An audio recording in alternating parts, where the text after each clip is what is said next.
midfield, number 17, Linebringer.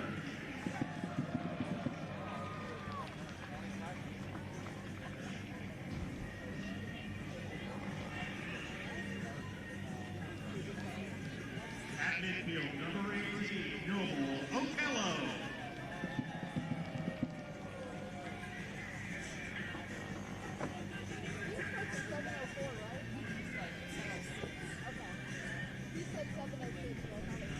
At forward, number 19, Edward Chitta.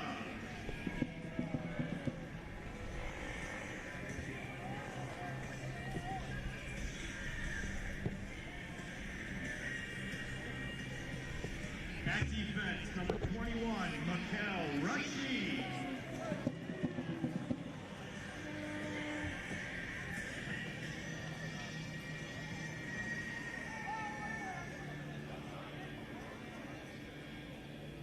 At forward, number 27, Bruno Rendo.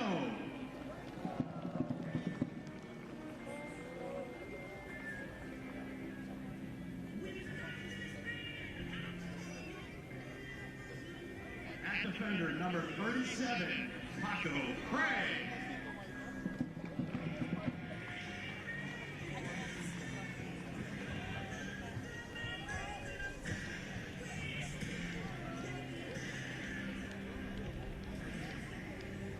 The captain, number 14, Aiden Quinn.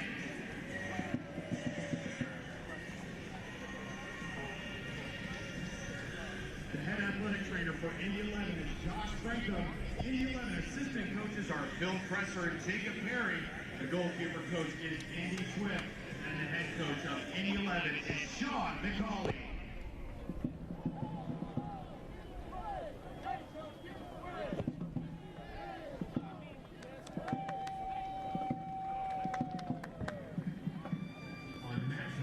Something special happens in the Circle City. Soccer City. What a moment for this city. City United Lions game.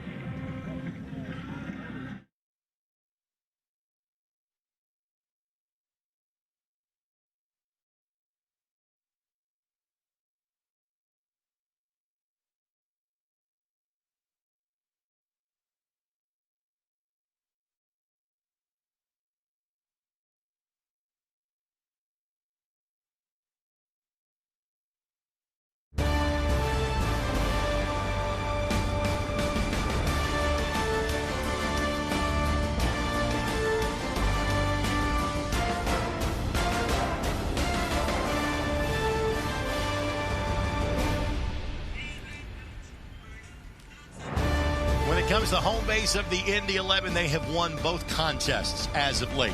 As in, they have won on the pitch, and they have won in the weather category as well. A gorgeous Saturday night to wrap up the month of May in Indianapolis. The Indy 11 have now taken 7 of their last 8 wins in USL Championship play in this building, dating back to last year. Tonight's opponent is Rhode Island FC. Pride night in downtown Indianapolis. Thanks for joining us for Indy 11 Soccer on My Indy TV and ESPN+. To our pitchside broadcast location alongside Dan Capsalis, my name is Greg Rakestraw. Thank you for joining us. And Dan, while the Indy 11 are above Rhode Island in terms of the playoff cut line currently in the USL Championship, I know for head coach Sean McCauley, he views this really as kind of a litmus test sort of game because Rhode Island has been a playoff stalwart in their first 2 years in the league. Yeah, Rhode Island's a tough team, and Indy 11 knows what they have at stake here. Being at home, looking to continue that home streak, Greg. They've got a challenge on their hands tonight, but hopefully Indy 11 can pull it off at home. Not exactly hard to find key goal scorers for these two teams because between the two teams, there are 3 players who already have 5 in league play. Let's start with the home side, Bruno Rendon. If you include Prinks Tire's USL Cup action, he has scored 7 times in the first 3 months this year. Just a prolific goal scorer for Indy 11, their most dangerous player. Obviously, they got to get him the ball. They got to get him involved and make sure that they're getting him useful as best they can. So, extremely dangerous around and in and around the 18. So, let's look for him to get the ball on his feet. On the flip side for Rhode Island, they have as good of a 1-2 punch as anybody has in this league. Jojea Quizera and J.J. Williams, each with 5 goals on the season, and they're OGs. They're both in their 3rd year playing for Cano Smith in Rhode Island. Yeah, 2 strong, dangerous strikers. Generally, teams are focused on one guy, and Rhode Island's got 2 in Quizera and Williams. So Indy 11's got a challenge on their hands to follow 2 of these guys, because either one of them can break out at any minute and put the ball in the back of the net. It is another record-setting night for the Indy 11. Last week it was Cam Lindley. Tonight it's Aiden Quinn. We'll explain when we come back as you're watching Indy 11 Soccer on My Indy TV and ESPN+. Odds are, you know the way to a person's heart is through their stomach, but maybe don't know much about complex blood and bone cancers. Or you know all the ins and outs of a chassis, not necessarily all about robotic heart valve surgery. And while he's thinking about bulldozers, you're not thinking about him ever needing a stem cell transplant. But if you do need care, trust the expert healthcare system 9 out of 10 Indiana doctors have chosen for their patients' care. Indiana University Health, no matter the odds. Droplight is a venture studio. We don't sit on the sidelines. We build inside the brand. From stadiums to festivals to the fastest tracks in the world. We turn brands into something people feel. Turning ideas into traction, partnerships into pressure, and momentum you can't ignore. This is Ignition. This is Droplight. Fuel for brave brands.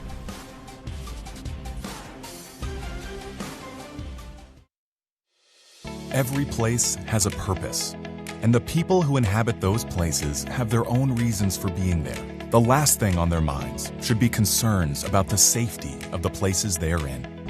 When it comes to security and safety for all the places that matter, Dormakaba offers a seamless flow of integrated solutions that allow people to move securely about their daily lives. Because the places that matter to you matter to us. AES Indiana is dedicated to providing you with smart energy solutions that power our lives. Our energy efficiency programs help you save energy and money. From rebates on lighting and smart thermostats to appliance pickup and recycling, you can take advantage of cleaner, more cost-effective energy solutions right here, right now. IPL is now AES Indiana. We are accelerating the future of energy together.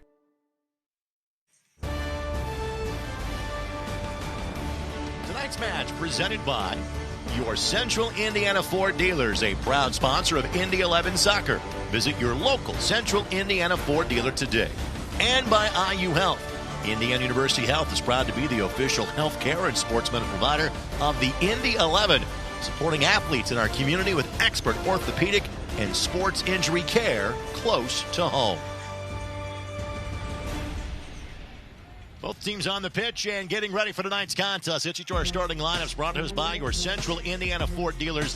Visit your local Central Indiana Ford dealer today. And we've already hit on Quizera and Williams, but frankly, Dan, for this Rhode Island team, a lot of guys that have been here now for all 3 years of the Cano Smith era.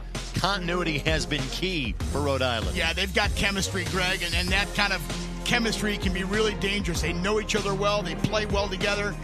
They understand each other's strengths and weaknesses. So it's a challenging team to play against tonight. On the flip side for the Indy 11, Noble Okello in for Loic Masanvi. That is one change. The other is Mikel Rashid. Anthony Herbert's been great. He started the last 7 matches. He's played so well. He's gotten the attention of Trinidad and Tobago. He has an international call-up. They're not in the World Cup. They've got friendlies, so Rashid gets his first start since March 21st. In Indy 11, the beauty of it is they have that level of depth, Greg, where they can, losing Herbert is not easy, but with Rashid in there, hopefully it'll be seamless for them, because these players are all capable of stepping in, and you get that opportunity, you take advantage of it. So one player's out and another player steps in, and that depth that they have should play in their favor. Thomas Snyder is our referee. Josh Lampkins, Adam Salop, our assistant referees, and Salvador Flores is our 4th official for this evening's contest. And when the whistle blows, Aiden Quinn will be a second member of a club in league history. Congratulations, Aiden Quinn, on your 300th appearance in the USL Championship. That is in regular season matches only. Only Sean Tosh of Lou City has played in more. And that is the first of 2 for Aiden Quinn tonight. And Noble Okello gets a shot on target all of 17 seconds in. Yeah, nice coming out of the gates there. Taking aggressive action and getting a shot on goal. But what an incredible achievement by Aiden Quinn, Greg. My goodness. You know, that kind of, we talked about it before, that kind of consistency, longevity, over the course of time. Without being injured, and it's just a remarkable stat, and a testimonial to what a professional he has and has been and still is. Aiden now in his 4th year with the Indy 11, in his 2nd decade of being in this league. And again, that is the first of 2 kind of markers for him tonight. Shapiro Thompson takes a whack at it and did not get there. That second graphic isn't a factual statement yet. We'll get there.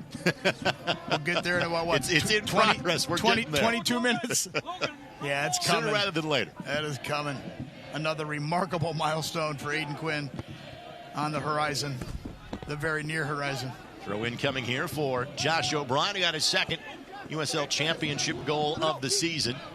And Josh, in his 3rd year with the Indy 11, playing a much more forward role than he has as a defender the last couple of years. And Mikel Rashid's going to get a test tonight. And Mikel, a guy that played originally at the University of Indianapolis, the Division II level, and played 2 years when John Higgins made the move from Union to Xavier. Mikel went with him. Played last year in USL League One. But if he's going to body up with J.J. Williams all night, that's as physical of a target forward as we have in our league. And Eric Dick will catch that on the bounce. He's big and strong and fast, and he can punish you. So between Craig and Rashid, they got to keep an eye on him.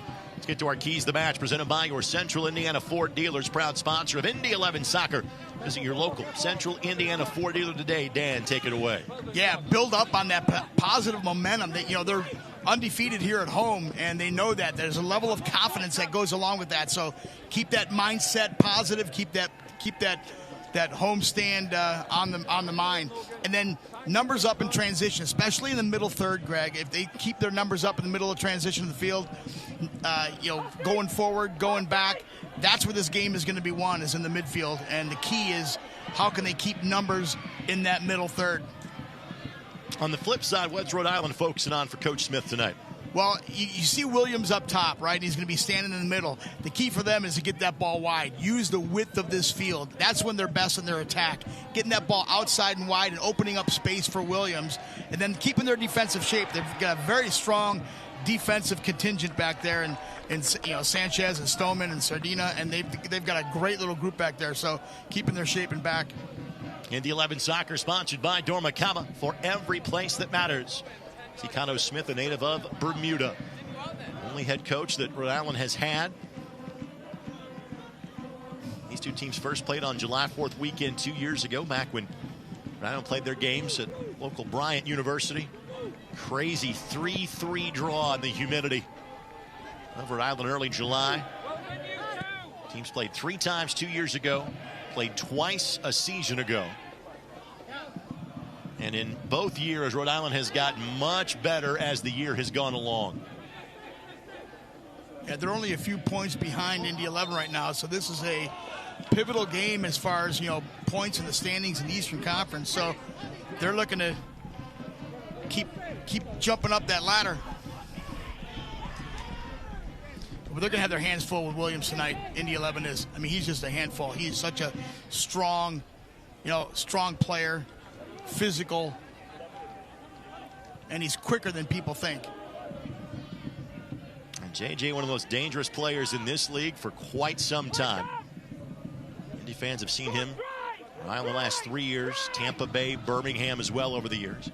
Neidlinger trying to cross that ball, and again, Neidlinger and Quinn as outside backs, both guys that will factor into the attack if things are going well for Sean McCauley's club tonight. And I love it. I love that. That's how Coach McCauley has them playing. Quinn and Neidlinger are really effective when they can make that run. And they have the pace and transition to recover if they get up, so they don't get so far out of position. But having those guys on the outside flanks coming in unmarked, just like Neidlinger just did, serving the ball in, both of those guys, Neidlinger and Quinn, can add to the attack tremendously tonight. They'll pick their moments. They won't do it every single play, but watch out for those guys on the outside. Slow build here by Rhode Island, but opportunity inside of the 18, and Eric Dick is up for the challenge. Nice save by Eric Dick. Great positioning.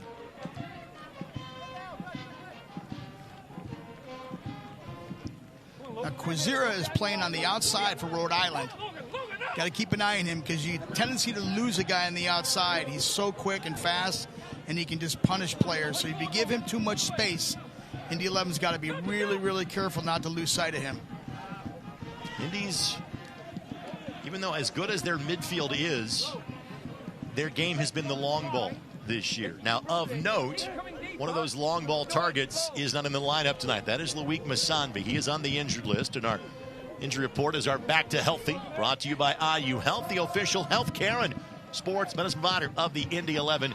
Masanvi out. Charlie Sharp has been out for the last couple of months, but this is the first time since really early in the season that it's been a starting 11 without Masanvi. In other words, one less speed merchant to kind of play that big ball two up top for Indy.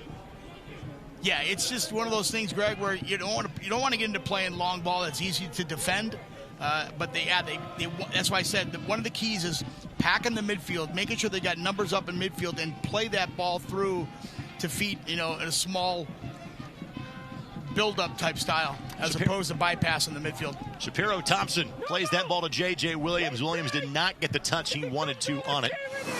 If you're in the ranking of chances, quarter chance, half chance there for Rhode Island. Goal kick coming for Eric Dick. Right. This game's already started out with a really good pace, Greg. Both teams have had some decent opportunities and some decent creations here. Movement of the ball is key. Playing the ball to feet. Again, Indy 11's possession rating has gone up in recent games, but that ball's not going anywhere. And a quick yellow shown to Amos Shapiro Thompson as Rashid took a tumble.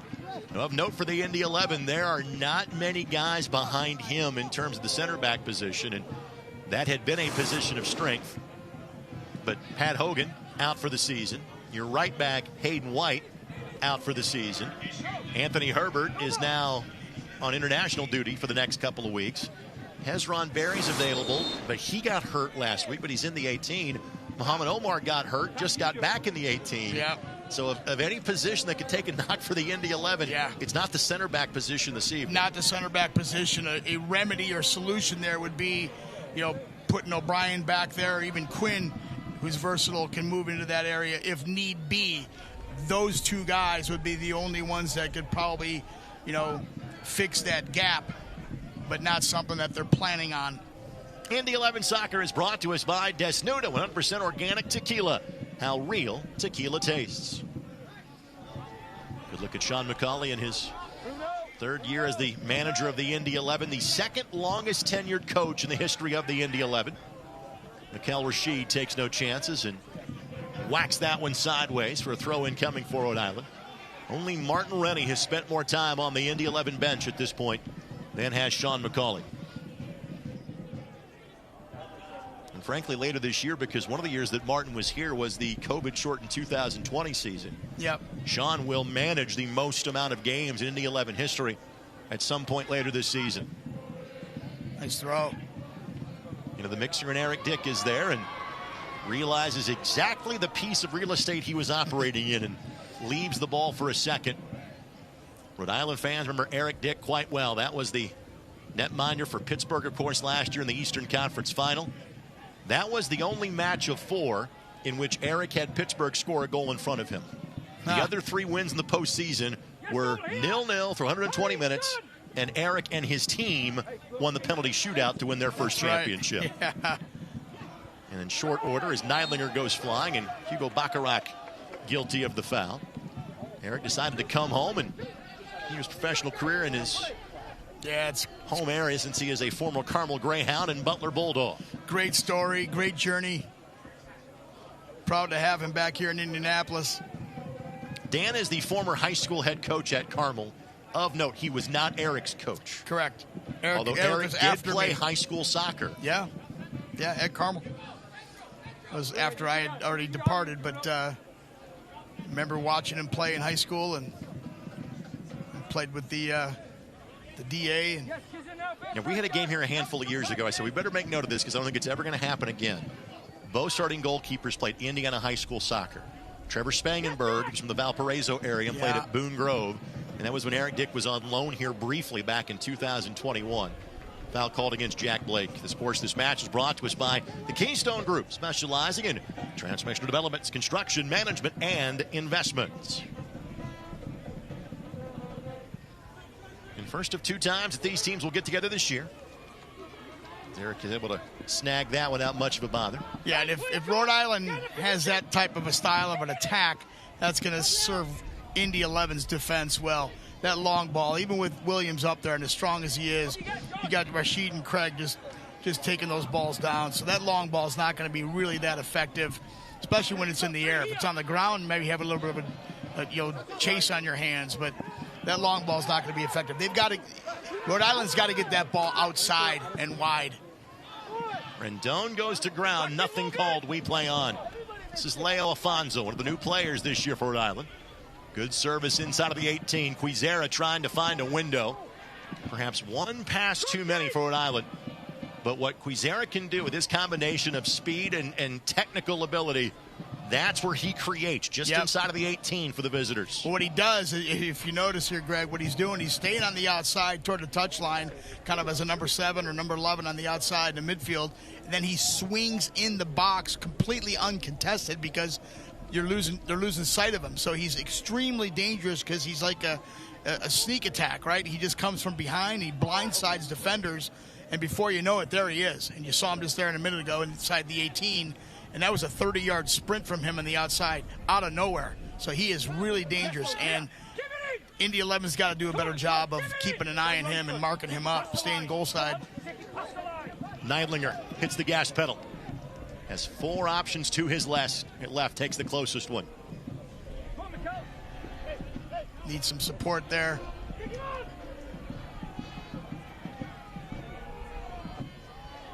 Neidlinger does have an assist this year. Hayden White got hurt in the Birmingham match 5 weeks ago. Neidlinger jumped into the right back position and has not relinquished it since. Yeah, he's done a great job, Greg. He's had every game he seems to continue to improve, and he creates. He's been involved in several scoring chances for Indy 11 in recent games. Chiza just couldn't find the path through. However, that will be a corner kick, and all of our corner kicks for the Indy 11 presented by IBEW 481, and Jack Blake will head to the corner flag.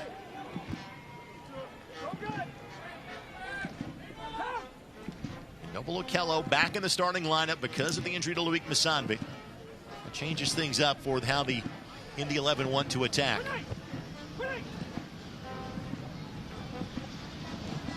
Blake, tough bending ball in it. Okay, Vegas just barely got a hand of that. Now a foul is going to be called, and little interference there. Nothing comes of the opportunity for the Indy 11. Nice corner, though. I love the in-swinger. Blake pulls it in. It's going far post. And of note, Dan, that's a change for Indy. It's been Lindley on the right-footed in-swingers. Right. Quinn on the left-footed in-swingers. And again, there's an embarrassment of riches in terms of precise midfield play for the Indy 11. You've got 3 guys you can choose from. So that is a different wrinkle that we have not seen yet this year. That's correct. So there, you're obviously Coach McCauley mixing it up a little bit, trying to change the pattern a little bit. They've trained for it, they've practiced it, so they're well versed in what to expect. You look at Koke Vegas there. This is his 5th year in the league. Spent 2 years in San Diego in one of the inaugural signings of Rhode Island before the 2024 season. He split time with Jackson Lee the last couple of years, who now is the main keeper in Brooklyn. So it's been all Koke so far in league play for RAFC this year. What a name. Vegas. Really? Native of Spain. It's unbelievable. Hollywood name. Strong goalkeeper, very talented. A yellow going to be shown to Noble Okello. So both teams have had an early yellow displayed to them by Thomas Snyder. Of course, we're a week removed from the Indy 11 playing a man up for the last 87 minutes of the match.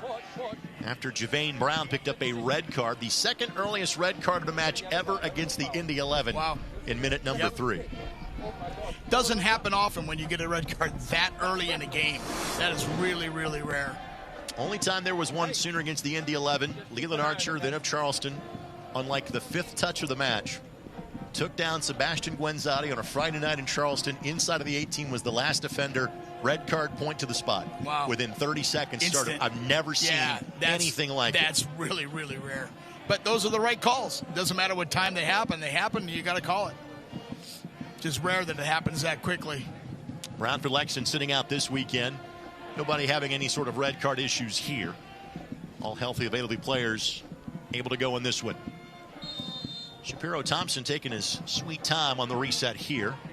Like the flick, Stoneman a target inside of the box, and Indy cannot scamper and get that in time. So will be the first corner of the match for the visitors in Rhode Island. It's one thing that Rhode Island has too. You see Stoneman, who's central defender, coming up into the attacking third.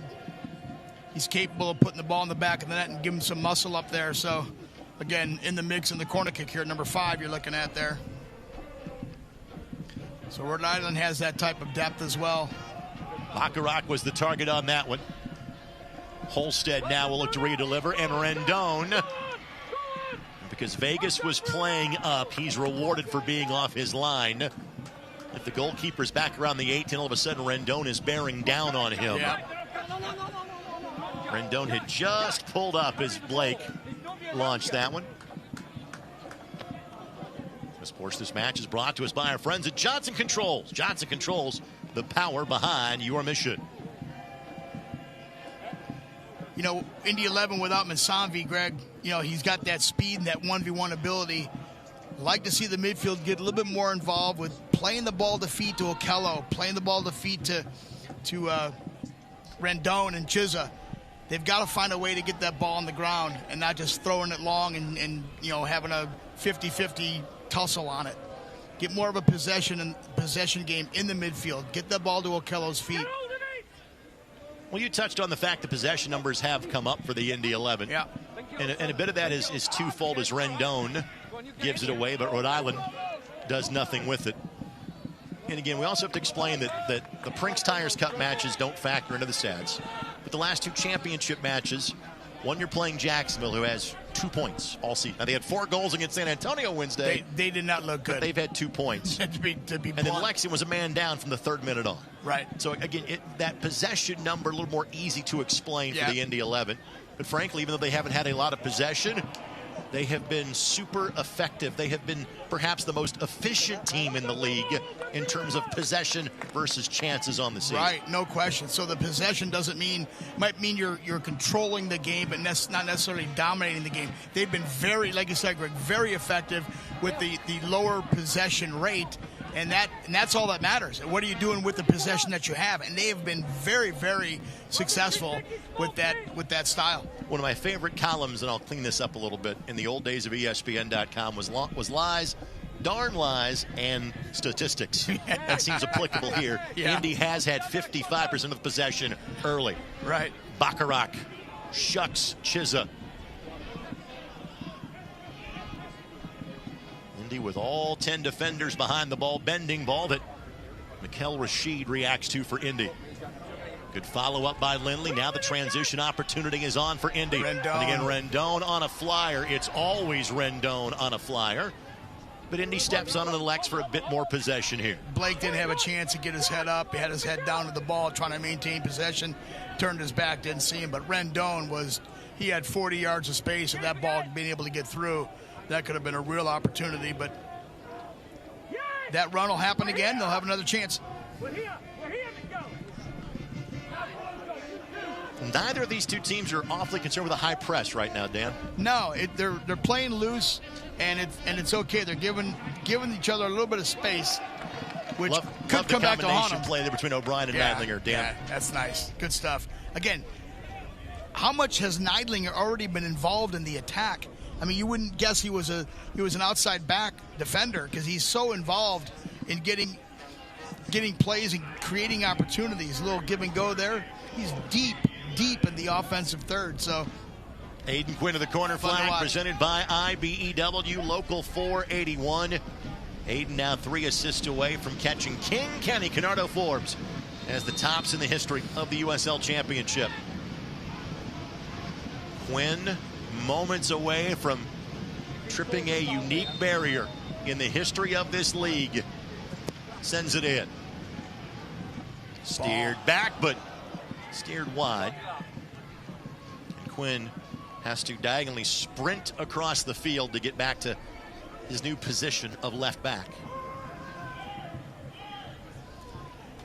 That was his home for so many games, Greg, and you see the transition with him going into the midfield, and now O'Brien is there in the midfield for him. But Quinn's so versatile. You can put him anywhere. And with that, Aiden Quinn has now played 25,000 minutes in the USL Championship, as this is the 22nd minute of the match. He was 22 away from 25,000 coming in. First player to ever do that. And again, Sean Tosh is right on his heels, about 100 or so minutes behind. Congratulations, one of the best to ever lace him up in this league in Aiden Quinn, the first to 25K. Just incredible. I mean, people don't, you may not have, you see stats and goals and assists and shutouts and those type of stats. Good looking cross here that Paco Craig responds to. That type of stat sometimes goes unlooked, but great job bringing that to everybody's attention, Greg. Just a phenomenal achievement for Aiden Quinn. Your Central Indiana Ford dealers are a proud sponsor of Indy 11 Soccer. Visit your local Central Indiana Ford dealer today. Of course, Paco Craig, now a once and again teammate of Aiden Quinn. They would have played together early in Aiden's days in Louisville. Bending ball in that Eric Dick gets to before J.J. Williams could do much of anything with it. Again, you see the reaction by Dick. He makes that look really simple, right? But he's got to anticipate where that ball's going. He's got to be commanding in the box, communicate to his defenders that he's coming. He makes that routine save right there look that easy, but it's not easy. That's about timing, that's about anticipating, and that's about executing, and he does it so well in and around that 6. Man, there's a lot of veterans in a row that have touched the ball for the Indy 11. Those 4 in order were Lindley, Craig, Quinn, Blake. Yep. That's a lot of wins in this league that just we're standing over the ball for the Indy 11. Yeah, it's fantastic. It is a unique blend, this group of younger players like Rendon, O'Brien, Rashid, and just enough vets to kind of balance that group out. It's a great mix, and you need the vets to balance it out because they're the leadership. They're the veterans. They've been here, done that. So you need those guys to lead those younger players. You need the younger players to bring that spark and bring that emotion and passion, right? And the veterans are hard on themselves because immediately Cam Lindley puts his hands to his head and says, "Hey, that's my fault." Yeah. But you know who was applauding? Sean McCauley. Right. He's liking what he's seeing from his team right now.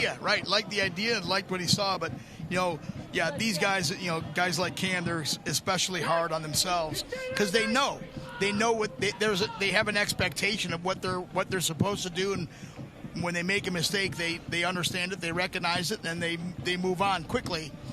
But it's noticeable, and that's a veteran player. That's not a guy pointing fingers. You didn't make the right run, or you gave me a bad ball. That's a veteran player who takes responsibility and owns it, and then turns around and just tries to adjust and do better. That's that bedrock foundational 3 of Blake, Lindley, and Quinn, who all got here together in 2023. Now, Cam played here in the COVID-shortened season of 2020 as well, which is why he's a little bit in front of matches played in terms of Blake and Quinn and guys like that, as tonight is match 128 and counting for Cam in an Indy 11 uniform in all competitions. But of note now, all 3 have had a major milestone in the first 3 months of the season. Blake becoming the franchise's all-time leading goal scorer with 28. Cam becoming the franchise's all-time leader in matches played, 128 and counting. And then tonight, Aiden Quinn becoming Mr. 300 and Mr. 25K. Yeah, they're 3 legends of this game, and their long history and those type of stats solidify their contribution and what they've done, left a legacy into this program. No touch there by Neidlinger. It was off of Quizera. So the throw-in coming for the Indy 11. Rendon, right idea. Just he and Okello not on the same page. Quinn, Rendon, flags down, left foot, steered wide. Missed opportunity, and I think there was a couple of things at play there. Yeah, I think Rhode Island thought that their A, an offside flag might be coming up, and B, a handball might be called, and neither of those things happened. Rhode Island clearly stopped defensively, and you look at this ball here, and Quinn gets this ball, wins the 50-50 there. Now look at this ball he plays through. Beautiful ball, right to Rendon, and he missed that by a couple inches. That's an unbelievable opportunity by Rendon. Good first touch, just kind of turns himself left-footed, turned a little bit too much and put it outside the far post. But what a nice play by Indy 11. That's why you play the whistle. You don't stop, because that'll cost you. Rhode Island got a little bit lucky there dodging that. But nice movement, nice play by Indy 11. 5 in league play for Rendon. Off touch here by Quizera. But again, you've got 4 behind the ball currently for Rhode Island. This about is as ball dominant as Indy has been 11v11 all year. Yeah, we'll see the stats here soon on possession, but they have definitely 55-45 is the latest update. All right, well that sounds about right. So it shows that they're dominating. Doesn't mean that it's going to change the score, or prevent them from getting one scored on. But they look good. They look good. Their movement is good. Their communication is good. They're changing the ball. They're changing the ball's direction, switching the point of attack. But if you're watching this and saying, hey, not just the big font, but your eyes tell you it's even, you'd be right. Both teams have 3 shots. Both teams have a shot on target so far.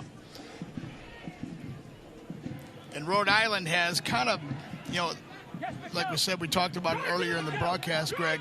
They've got to get that ball wide and open things up a little bit and create space for guys like Williams. Right now, they're playing over the top, and they're playing long ball to him. He's their go-to guy, but he's got 2-3 defenders, strong defenders on him, and he's got to have midfield support when he gets that ball. And I'm not seeing that right now. I'm not seeing Williams being supported. He's isolated up there by himself, and that's a tall task against Rashid and Craig. First time with some space to operate in the midfield in a while for Rhode Island. They will send some charges forward. And again, neither is going to get tested with Quizera. Right idea, just too strong on the touch. Sanchez was the target.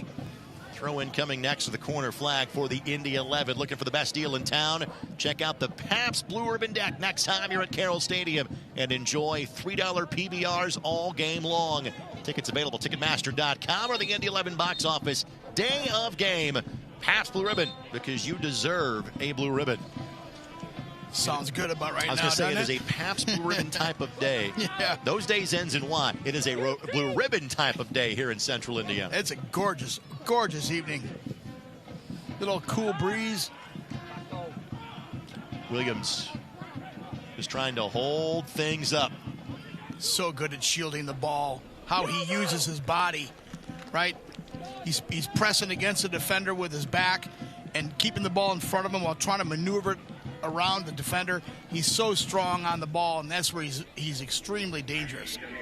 Will be a corner, though, coming here for Rhode Island, their second of the match.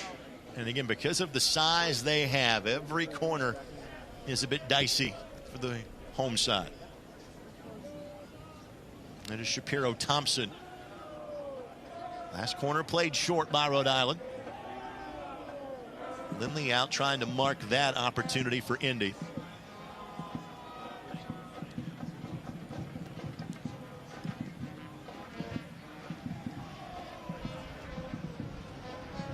Quizera waves that off, withdrawing Lindley's attention. This one inside of the 18. Rendon got there first.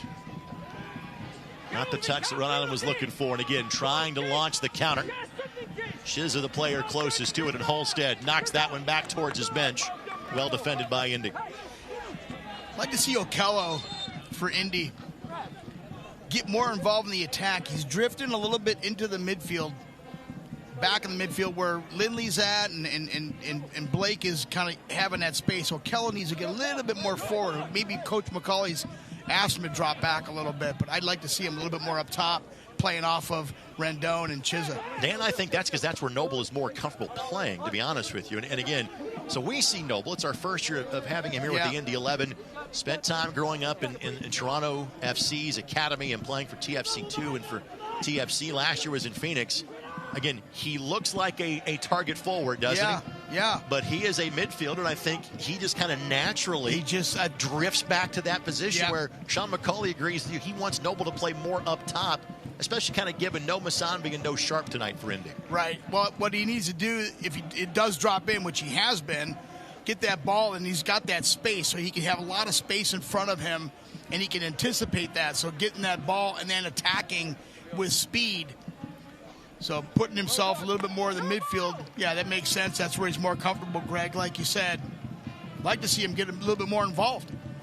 Enter the Prinks Tires USL Cup Game Day Kit Sweepstakes for your chance to win a prize pack of up to $2,000. Scan the QR code that is on your screen and enter today. Neidlinger, the long-distance target. And again, if nothing else, you just bought 50 yards of real estate with that long ball to Neidlinger. Good position.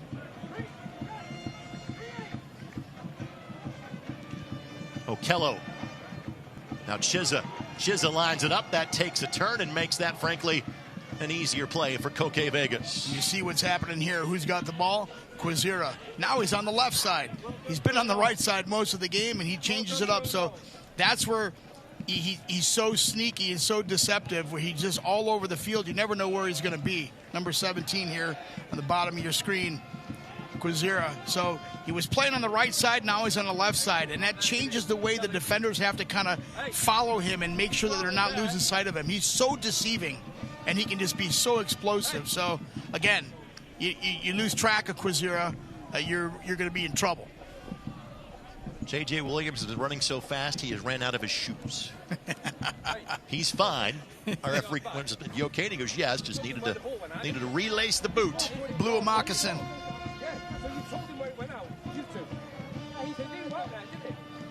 Give J.J. the best combination of technical ability and power that we have in this league. Yeah, he has both, and is a full package.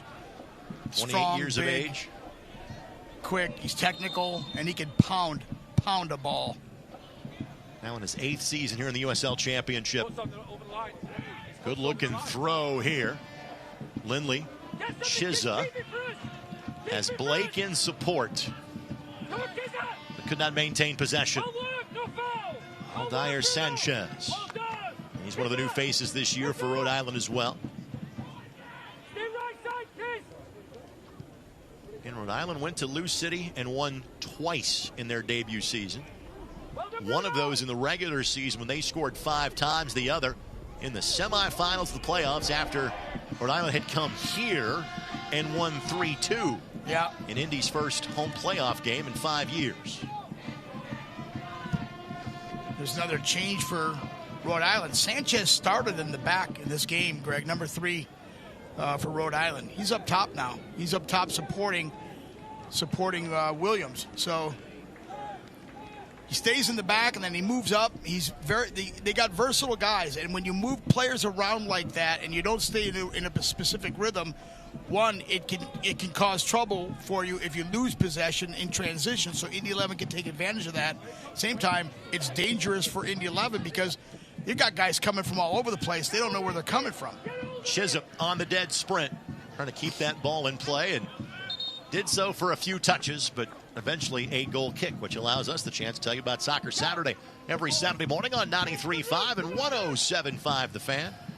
This week we featured the 3 player interviews we had from last week's television postgame show. Head coach Sean McCauley, and we caught up with the man that will be the 4th member of the Indy 11 to ever play in a World Cup. That would be Duke Lacroix these days with the Switchbacks out in Colorado Springs. He began his career with the Indy 11 back in 2015 and 2016. Duke will represent Haiti in the World Cup a couple of weeks from now. Go back and listen to that show anytime at 1075thefan.com. Williams with the left foot and Eric Dick. Again, even though that was a low shot, he's still fighting that sun for this half. Oh, yeah. That sun is always a challenge. But there, what you see there from Williams, That's what makes him even more dangerous, Greg. He can go to his left, he can go to his right. He's unpredictable, and that makes an attacking player so dangerous. And frankly, in a game where there's not been that many shots on target, never a bad thing just to kind of fire one, just to see if you can sneak one through. Yeah, just catch a keeper off guard if you have the opportunity. Bacharach and Rendon get tied up. And Rendon, just because he grabbed the extended arm, going to be deemed to have committed a foul. He's going to be shown a yellow, looks like, as well. Yeah, Lindley was not a fan of that particular call. Well, to be honest with you, there have been 3 yellows called in this match, 2 against Indy and 1 against Rhode Island. I would say all of them have been of the tighter variety, Dan. Yeah, Rondon's got him there. You see the replay there. He's holding his arm. He's kind of locked up there, and referee saw that, and, that's a legitimate call. So Rendon and Okello sitting on yellow for the Indy 11.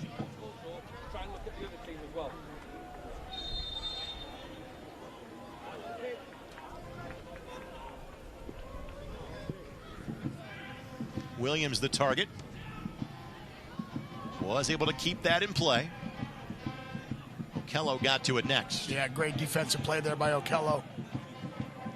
Those 50-50 balls inside the box are so important. And Eric Dick will watch that one trickle by without having to lay a finger on it.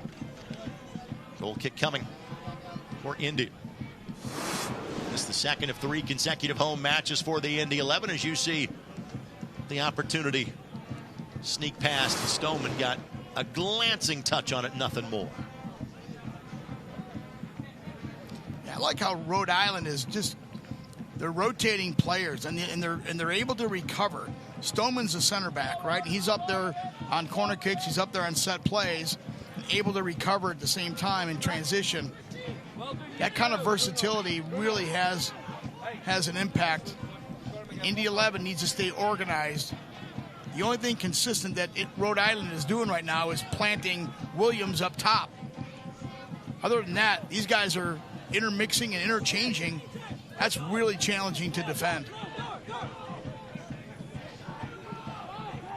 Possession still in favor of the Indy 11 by a bit of a more narrow margin, 52-48. Quinn looking back post. Sanchez gets there. Rendon hopes to watch that one trickle into touch. He does. Third corner kick of the match for the Indy 11. All of them presented by IBEW Local 481.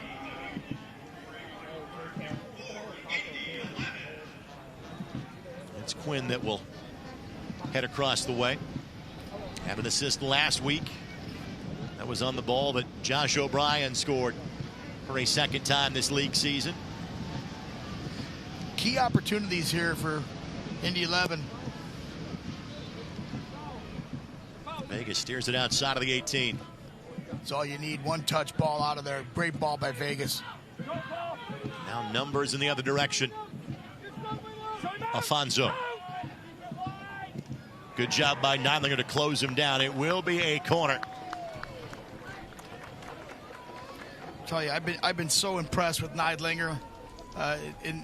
Since he's had this opportunity to get back in, he has not only stepped up to the challenge, but I don't see an opportunity for Coach McCauley to take him off the field. I mean, even if we had all the players back and healthy, if Indy 11 had him all healthy, Neidlinger is just, he's on.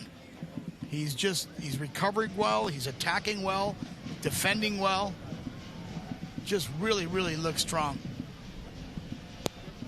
Ball sent in, headed down, but not on target and not threatening. And Eric Dick will have the goal kick back to Logan in just a moment. First, this for our friends at IMCU. Show your Indy 11 pride. Get your exclusive IMCU Indy 11 debit card at any IMCU branch or online at imcu.com today. Now, Logan, his parents made bank at IMCU because he went to high school at Roncalli. Their headquarters for years was literally down the road from Roncalli High School. Right.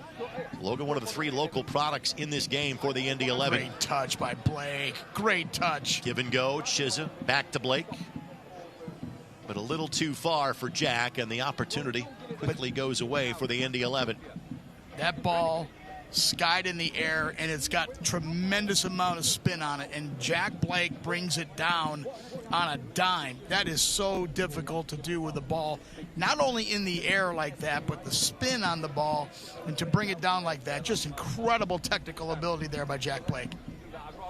Jack Blake climbing the charts in terms of career appearances for the Indy 11. He will get to second in the not-too-distant future, passing Brad Ring.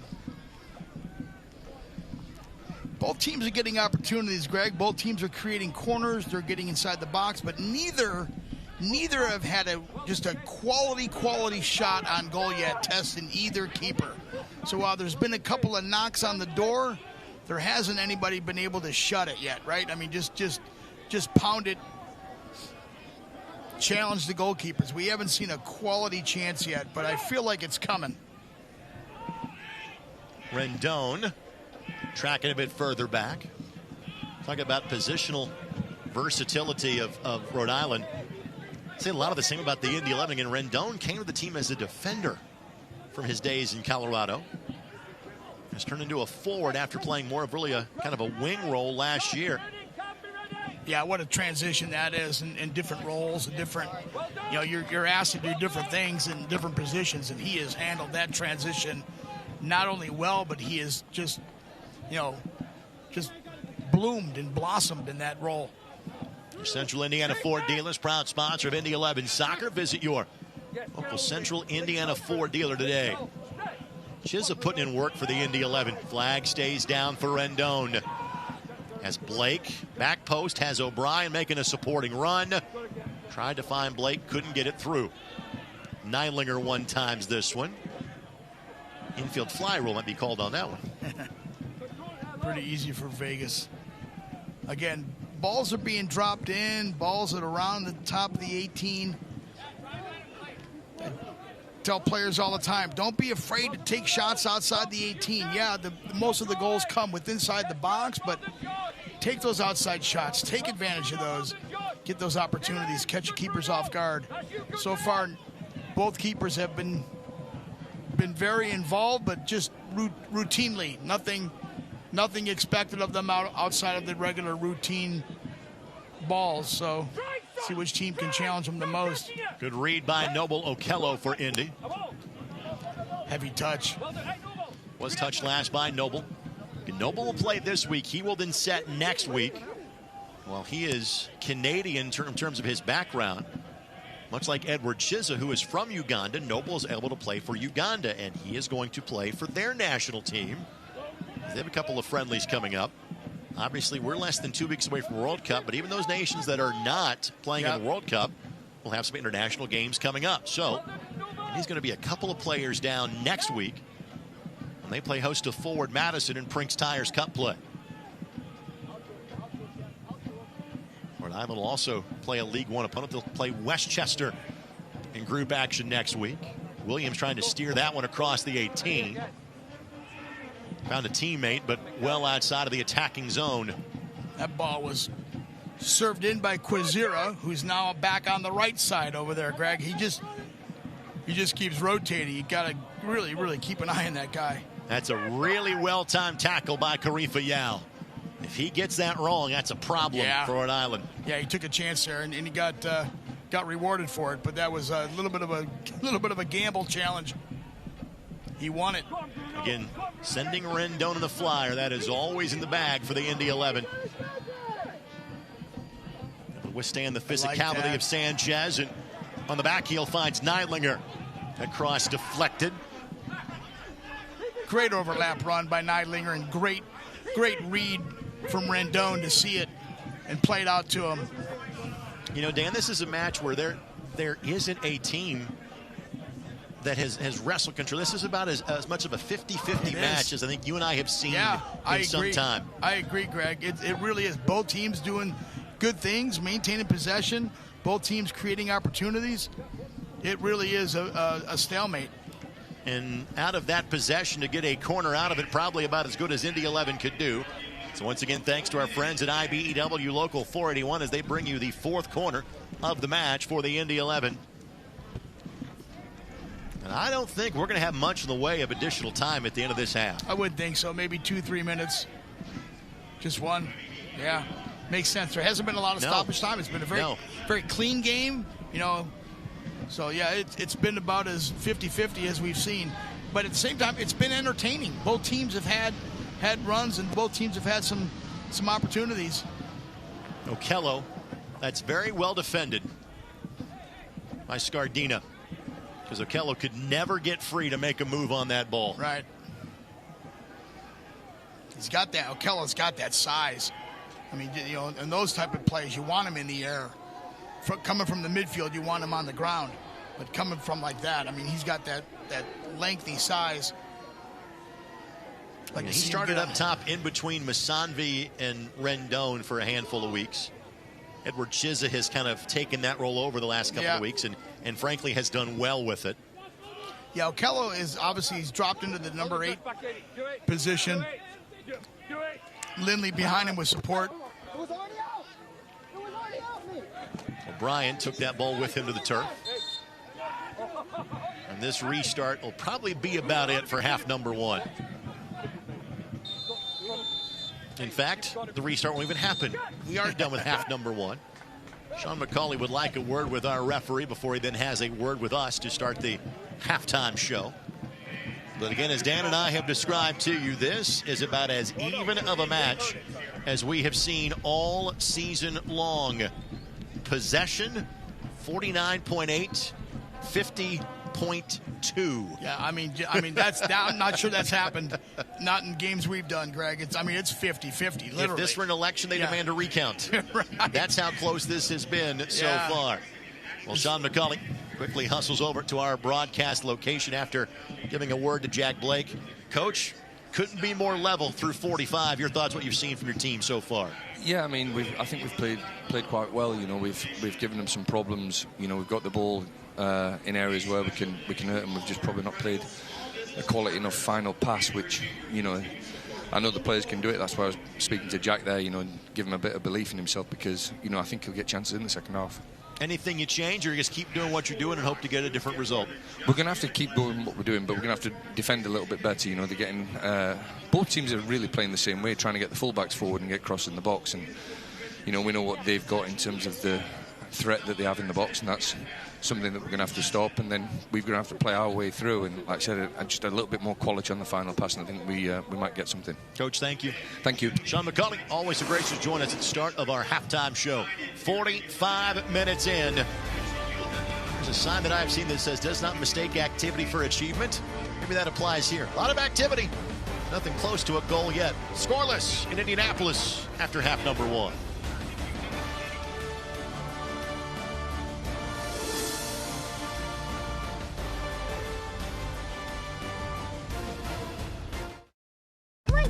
Odds are, you know the way to a person's heart is through their stomach, but maybe don't know much about complex blood and bone cancers. Or you know all the ins and outs of a chassis, not necessarily all about robotic heart valve surgery. And while he's thinking about bulldozers, you're not thinking about him ever needing a stem cell transplant.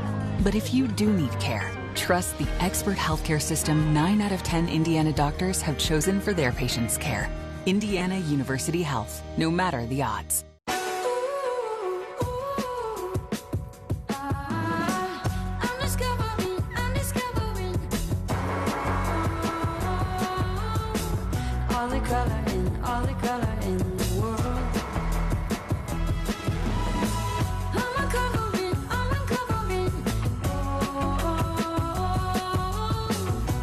Bring color to life with the very best paint, only at your Sherwin-Williams store.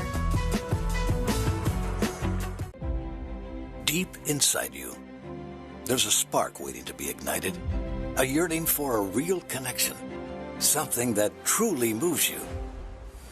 Find experiences that stir your soul in our new Kentucky home, where amazing nature and authentic bluegrass inspire you, where world-renowned bourbon and horses wow you. Kentucky, find what moves you. This is Molly. She loves road trips, hikes, her dog Max, and cars that fit her lifestyle. Like this cool new ride that she got with help from Indiana Members Credit Union at a great low rate. And for when she's on the go, IMCU makes it easy for her to pay from anywhere thanks to their digital banking. Looks like Molly is really getting the max from her credit union.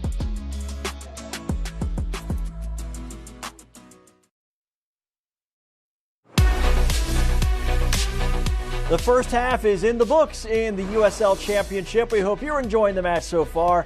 I'm Dan Lucas inside the USL studio with the headlines for the week. FC Tulsa goalkeeper Alex Tambakis collected his 60th career shutout in a big 2-0 win over Hartford Athletic. That's 3 straight wins and 4 unbeaten for the Scissortails as they climb to 4th in the Western Conference standings. Monterey Bay earned its first league victory of the season with a pair of second-half goals and a 2-0 win over Birmingham Legion. The club sits 8 points below the playoff line heading into the weekend. And Orange County opened its temporary home stadium with a 3-2 win over the Oakland Roots. It was an exciting night for the club as it packed a record 7,651 fans into Santa Ana Stadium, Orange County's home field, while the U.S. national team trains at Championship Soccer Stadium for the World Cup. Speaking of the World Cup, congratulations to 2 more USL players, Eloy Roam and Jurgen Locadia, both from Miami FC, getting called up by Curacao. Locadia just completed a hat trick in a win over Louisville City. League One and the USL Championship have loaded the month of June with national spotlight broadcasts. CBS Sports Network will feature the Tampa Bay Rowdies and Charleston Battery and Las Vegas Lights against Orange County. ESPN2 will feature Forward Madison against Fort Wayne. This is the USL Halftime Update. Let's get you back to your match.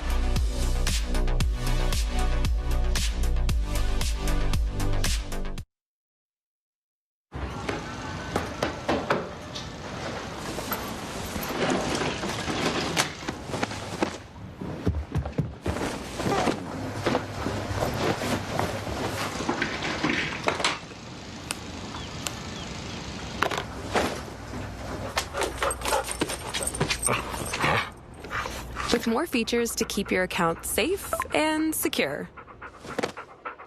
Northwest Bank is here for what's next. Good dog.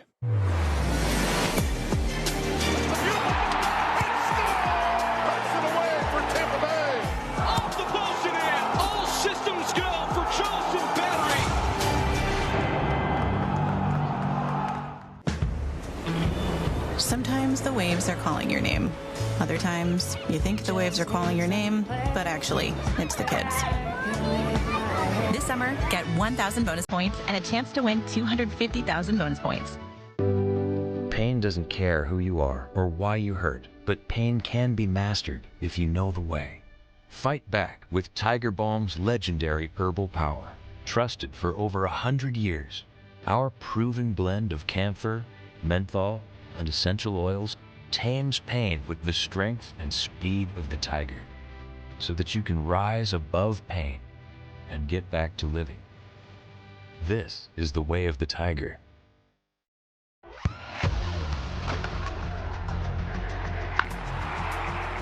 We all have goals. But let's be honest, most of us aren't going to be professional athletes. But if your goal is to finish your degree, we can help. Come to a university that puts your goals first. Bellevue University, your partner in finishing goals.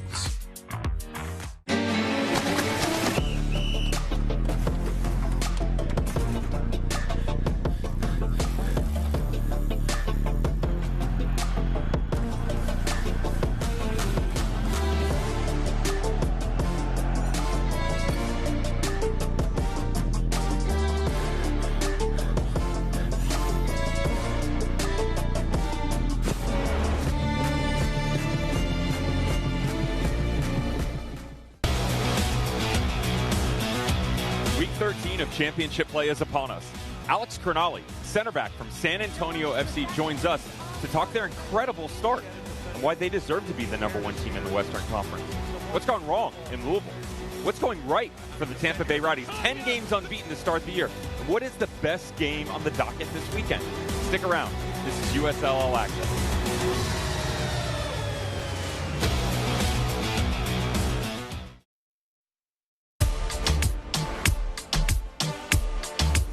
Before the World Cup can begin, 48 national teams need a home.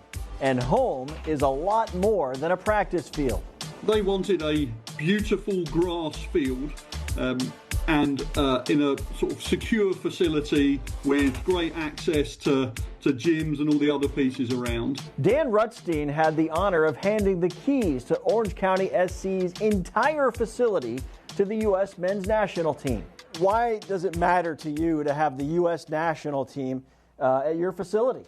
Look, if you can't get excited about a World Cup, then we shouldn't be in this business. It's obviously an enormous opportunity. We're happy for them. It's a great facility. We're happy for us. We're happy for our fans. So we can be talked about in the same breath as the home nation in a home World Cup. Orange County is joined by the Oakland Roots, who will host the Australian national team, and the Tampa Bay Rowdies hosting first-time World Cup team Cape Verde. When clubs spend multiple weeks in one building, the facility must accommodate an entire support system, not just the players. In a large country like the United States, travel can take a toll. Cape Verde's Tampa home sets up short flights to Atlanta, Miami, and Houston for its group matches. Australia will play matches in Vancouver, Seattle, and nearby Santa Clara. The U.S. team's longest journey is Seattle, sandwiched between two group matches in Los Angeles. But as the World Cup takes place, it's business as usual for the USL Championship. For Orange County, a worthwhile temporary adjustment. We're still training next door. The short-term pain of being not allowed to use our stadium for the medium and long-term gain of working with the US national team, we could never say no to an opportunity like that.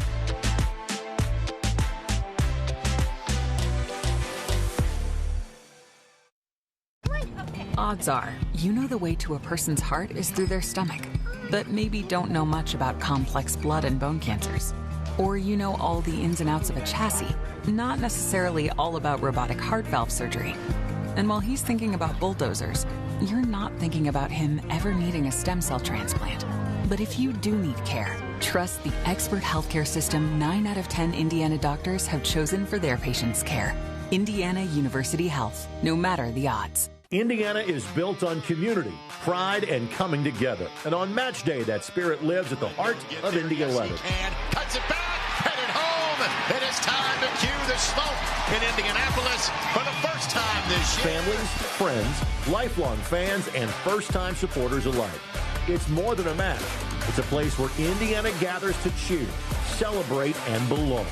Experience the energy at the mic. Get your tickets today at Indy11.com. Don't miss out on your best summer yet. Upgrade your summer with AAA, with local savings like free Indians tickets, VIP access at Ruas Music Center, 35% off Zoo tickets, 50% off Indy 11, and more. Time's running out. Don't miss out. Renew today at AAA.com and make this your best summer yet.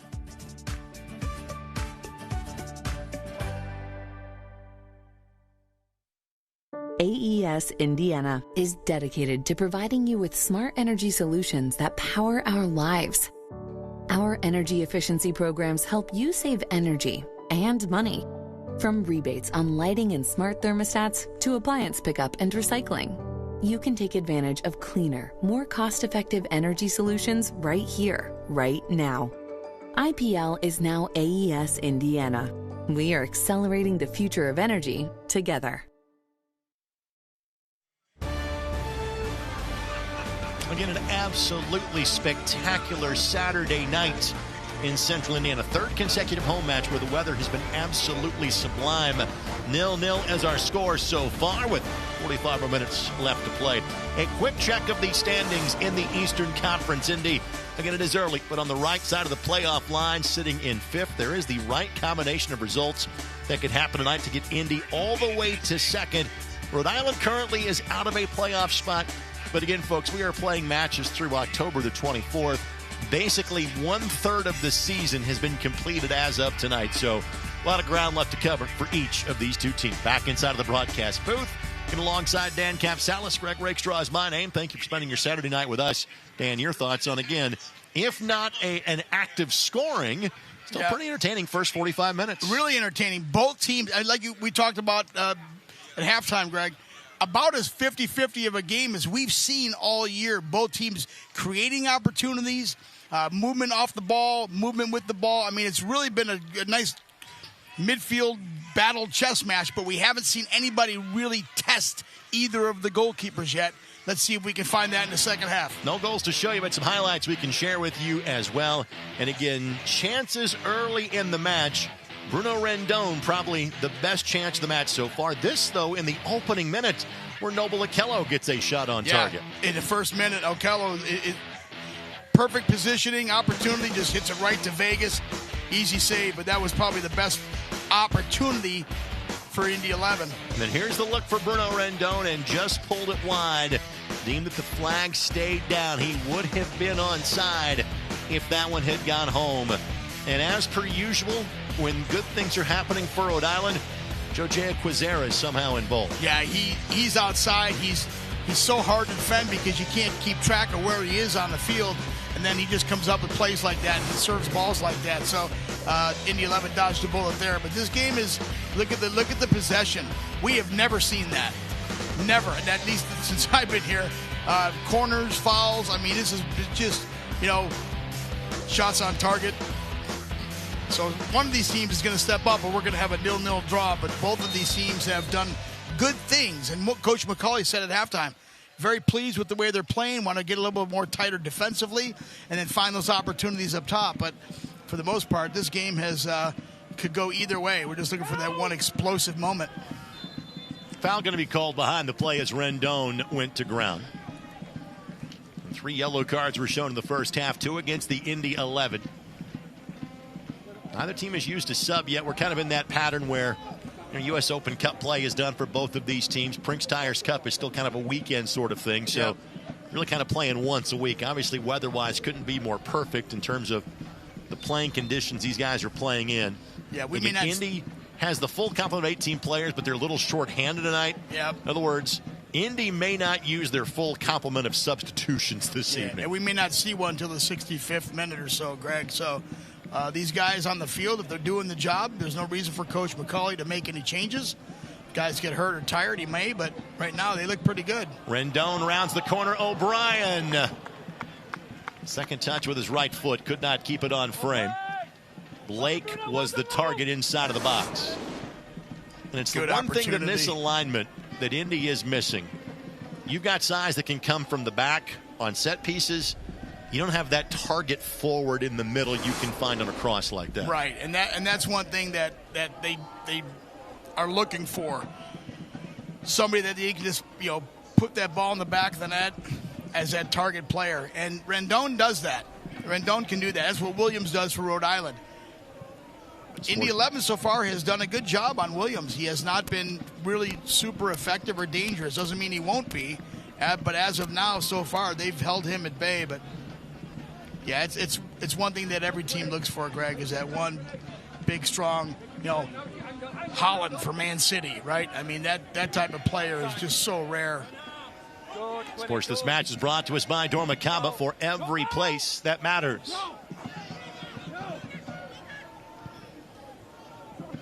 For what it's worth, Indy has scored a goal in every league match. They have also given up a goal in every league match. So, frankly, if you see the score and go 0-0, has that been common for the Indy 11 this season? To be honest with you, Dan, I thought it would be. Yeah. It's not been the case. Again, Indy got shut out. Let me correct that. First league match against Brooklyn, they got shut out 1-0. But since that time, there's been one in each direction every time they have played since. Yeah, they've been consistent being able to put balls in the back of the net. So, Paco Craig venturing a little further upfield than he is used to. For the league veteran that tonight is his 247th appearance in a championship regular season match. For a guy that in 5 previous years has been first or second team all-league as a defender. And he has not missed a beat this year in his first year in an Indy 11 uniform. And Paco, I think, really was kind of brought here to be an insurance policy, and then you have some early season injuries, and Paco's been an every-minute type of player so far this year for Indy. He's been so consistent, reliable. Chiza able to keep that in play was Blake. Shapiro-Thompson could not play it off of Blake. Throw in coming for the Indy 11.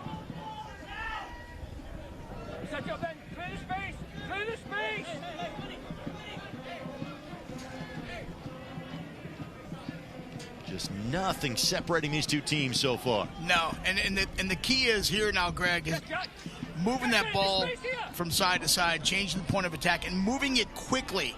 In order to, it's kind of a stalemate at this point.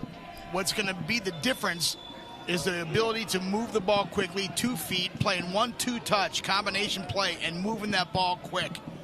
That's going to separate one of these two teams. Kel Rashid tracks this one down in his first start since March 21st in league play. Just his 5th match of the league season.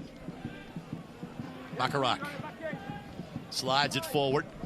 J.J. Williams plays it across. Paco Craig takes no chances. Yep, good defensive play. When in doubt, get it out. Nice play by Rhode Island. Did not want to give Quizera any shred of an opportunity there in front of Eric Dick. We talk about, Greg, what I just talked about was moving that ball quickly, playing 1-touch, 2-touch combination. In order for that to happen, you have to have players around the ball. And so many times in this game, one of the attacking players has the ball, whether it's Rondon or Williams, and they don't have anybody around them to move the ball, and they have to wait and hold it to wait for support. So getting into, this game is made up of small-sided games. There's 1v1s, 2v1s, 2v2s. They've got to do a better job of surrounding and supporting the guy with the ball. Oh, bicycle kick effort there. And Blake just punts that one to the other end. Good work by Chiza. And Chiza, a guy that had 10 goals for Pittsburgh 2 years ago, has not scored at that clip here. Really had turned into pretty much a guy that was going to finish the match. You get the last 15, 20 minutes of every game. Reinserted into the lineup a couple, 3 weeks ago and taking advantage of the opportunity. See good defensive play there by Rhode Island Stoneman on Chiza. Relentless in his unwillingness to give Chiza just an inch. Veteran defender there coming alive. See, this long ball, they've got to clean this up. Both teams have to clean it up. This is a possession game now. Again, Williams the target. Look where Eric Dick is. At the front door. Unbelievable. Waiting for the doorbell to ring. To anticipate that, right? If he stays back, even 5 yards, Williams is all over that ball and he's got a back of the net empty netter. But Eric Dick is there anticipating that play. Those are the kind of things that may not get noticed as much as opposed to a great save. But that type of thinking and that type of anticipation shows what a great mind and a great reader of the game that Eric Dick is. And Vegas doing the same thing on the other end for Rhode Island. Those look simple. That is a anticipated play, being in the right place. And it's just another testimonial to how well Eric Dick places himself and uses that box, the entire box, to his advantage to break up potential opportunities. Quizera, the target here. Trying to break in on Aiden Quinn, but again, just couldn't get the controlling touch. This portion of the match presented by the Keystone Group, specializing in transformational developments, construction, management, and investments. First time we've really seen Quizera go 1v1. We thought we'd see a little bit more of that, especially with him being on the outside, having a little more space, but that was the first time he's had a really chance to go 1v1. Of course, it's against Aiden Quinn, so good luck with that, Mr. Quizera. But haven't seen much of that from Quizera. If he does that a little bit more often, he'll be a little bit more dangerous. Again, he's isolated on the outside. He's got lots of space. You see him on the bottom of your screen there, number 17. Rhode Island's going to make the first substitution. He's not to the 4th official yet, but Agustin Rodriguez started a lot of matches for them this year. He has already got the kid on and ready to go, and in nowhere near enough traffic for that to give Eric Dick any spot of bother whatsoever. But the first sub will come in sometime in the next couple of minutes. It will be dealt by Rhode Island.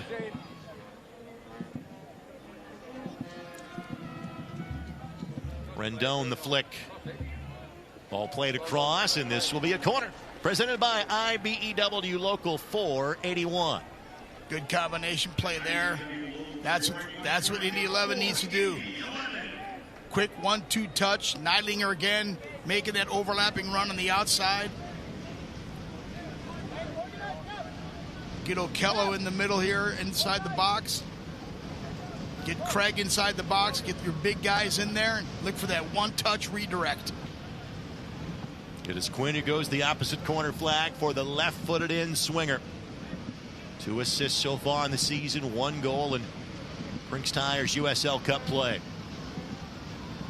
Scuffs that one a bit, but oh my, what a touch, and Rendon just can't miss. It is time to cue the smoke in Indianapolis in minute number 55. He didn't just chip the keeper, he chipped the entire defense. Unbelievable. And Indy a goal to the good in minute number 55. What a touch. I mean, beautiful ball, first of all, by Quinn. Again, go back to the play that set up the corner kick. A great combination play. Quinn, you can't have a better ball serve than that. And Rendon pulls back. There's a lot of action in front of the goal you'll see here. And Rendon pulls back. He pulls back and then just gets a one-touch inside of the right foot. I mean, what a goal. Goodness gracious. That's fantastic. And he hits it going opposite direction, side panel, upper 90. No chance for Vegas on that one. What a great goal by Rendon. In all competitions, that is his 8th of the season. In Might the be league, his prettiest. that is his 6th of the season.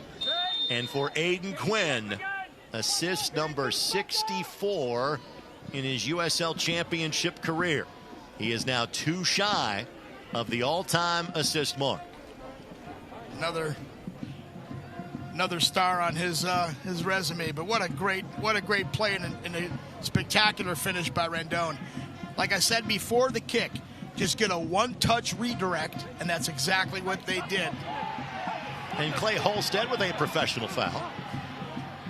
And there have been a handful of yellows so far tonight. That was the easiest one to hand out of the evening. Again, not for the ferocity of the foul, but for the opportunity that was denied. Easy yellow. Yeah, it hasn't been a very chippy game. No. There's obviously some simple fouls happening, but it's not been a super physical game. Every foul has been tactical and on purpose. Yep. There's been no ill intent. They're all just 50-50 style balls that have gone bad. But now, for those watching of the Rhode Island perspective that maybe a bit down in the dumps after the Indy 11 have scored the opening goal, we can tell you Indy's MO has been to score the first one and kind of give up the next one. For as well as they have played at home, they have given up some points late in matches this season. Yeah, they have a tendency to do that. So, and Indy has not had a clean sheet yet in a league match this year. The only time they've had a clean sheet was against the Des Moines Menace in the opening round of the United States Open Cup. So even with a goalkeeper the caliber of Eric Dick, keeping the ball out of the back of the net has been a problem for Indy. Yep. So now the question is, can they do that perhaps for the first time this season? Noah Fuson, by the way, will enter the match when deemed appropriate, and that moment will be coming now. So substitutions about to enter here, and our substitutions brought to us by our friends at Morales Group Staffing, offering flexibility in both staffing and operational efficiencies. Fuson will come on for Shapiro Thompson. Rodriguez comes on for Afonso. So 2 substitution windows and 3 substitutions left to work with for Cano Smith. By the way, let's also thank our friends at All Occasion Tent Rental, creating lasting memories, one event at a time. You wouldn't say that goal was against the run of play from the Indy 11, but man, that was created out of a moment. Quizera knocks this one forward, and that's one that Indy's got to do a better job of sweeping away, and both Aiden Quinn and Eric Dick relieved about that. Yeah, might have been a little bit of miscommunication there. Eric Dick came out pretty well. A little 50-50 here. Who's going to get it? Again, you see him just slow down just a little bit. Rashid slowed down just a little bit, wasn't sure who was going to get the ball, and those are the kinds of balls where you get no man land. Like you said, Greg, Indy 11's had a tendency to give up goals when they're in the lead. And we've talked about that in the past games. You know, Coach McCauley wanting to play not 80 minutes or 85 minutes. They've got to put out the full 90. And they've had trouble doing that. Got a little bit lucky on that last one there.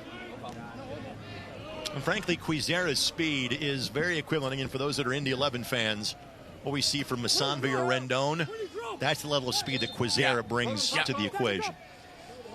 Done a good job of holding him tonight and not letting him get too much space and too open. But he flips around the field so much you can't keep track of him.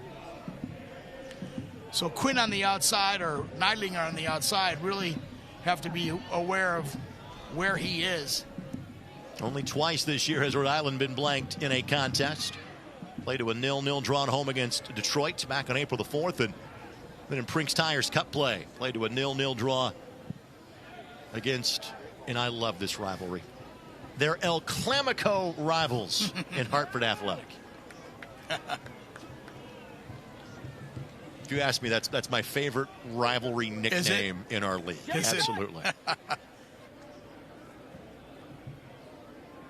A goal down now. We're going to see Quizera get a little bit more involved in the attack as opposed to be on the outside of midfield. Opportunity here for Fuson. Fuson cuts it back for Williams, and again, that trio, Fuson, Williams, Quizera, have done a whole lot of damage. Last year, Aiden Quinn was the Golden Playmaker Award, led the league in assists. It was Fuson that had 10 assists the season before. Right, and these guys have, like we talked about it before the game, Greg, the chemistry that they have and the rhythm they have. Williams puts that on goal. That's going to be in the back of the net. He just put that over the bar, but it was a one touch. That's not a savable ball if he puts it on frame. Just put it a little bit high. But you're right, that combination and good move here by Rhode Island to put Fuson in the game, mix it up a little bit, get some fresh legs. After being kind of an every match player, Fuson has been largely a sub this year. He's played a total of 176 minutes in 7 appearances on the season. Again, clearly the wick has been turned up here by Rhode Island. Rendon doing his best to regain possession for Indy. Williams trying to find Quizera. It's the kind of movement Rhode Island needs. 1-2 touch, move the ball, keep shifting Indy 11's defense, try to change a point of attack, find that open space. And honestly, Dan, this is kind of the first time that it's felt like a team has kind of grabbed the game by the shirt collar at this point. It actually is, Greg. You can tell that, obviously going down a goal, they've stepped it up a notch and look like they're taking charge here.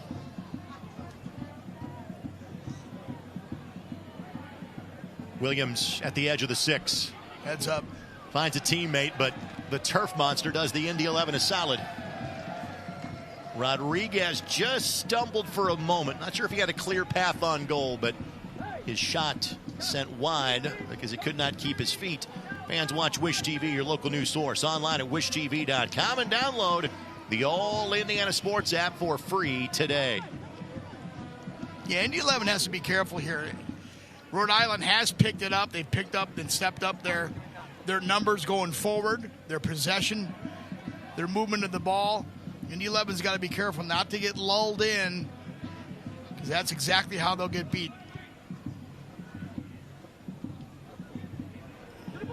From the edge of the 18, deflected shot, doesn't get through. Even in games that Indy has won, they have often seen the lead evaporate, and then they will reclaim late in the match. First Indy 11 sub's going to be waved back towards the bench momentarily, so we'll see who the first change is going to be. Appears Hezron Berry will be that player. Yeah, last 5 minutes or so has been all Rhode Island.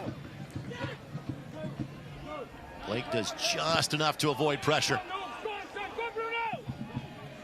And because Rendon tried to play it, he was offside when that ball was sent down the field. So the offside flag goes up against Indy. Yao in the back for Rhode Island. Another big boy, strong defender. Scardina plays it across. Paco Craig lifts it 30 yards the other direction. Dylan Singh and Hezron Berry will enter the mix for the Indy 11 when given the opportunity.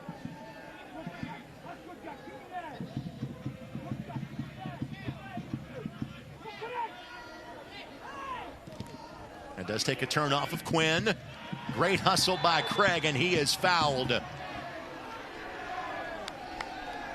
Yeah, strong collision there. Great, like you said, Greg, great hustle by Craig. Fuson just kind of rolls right over him.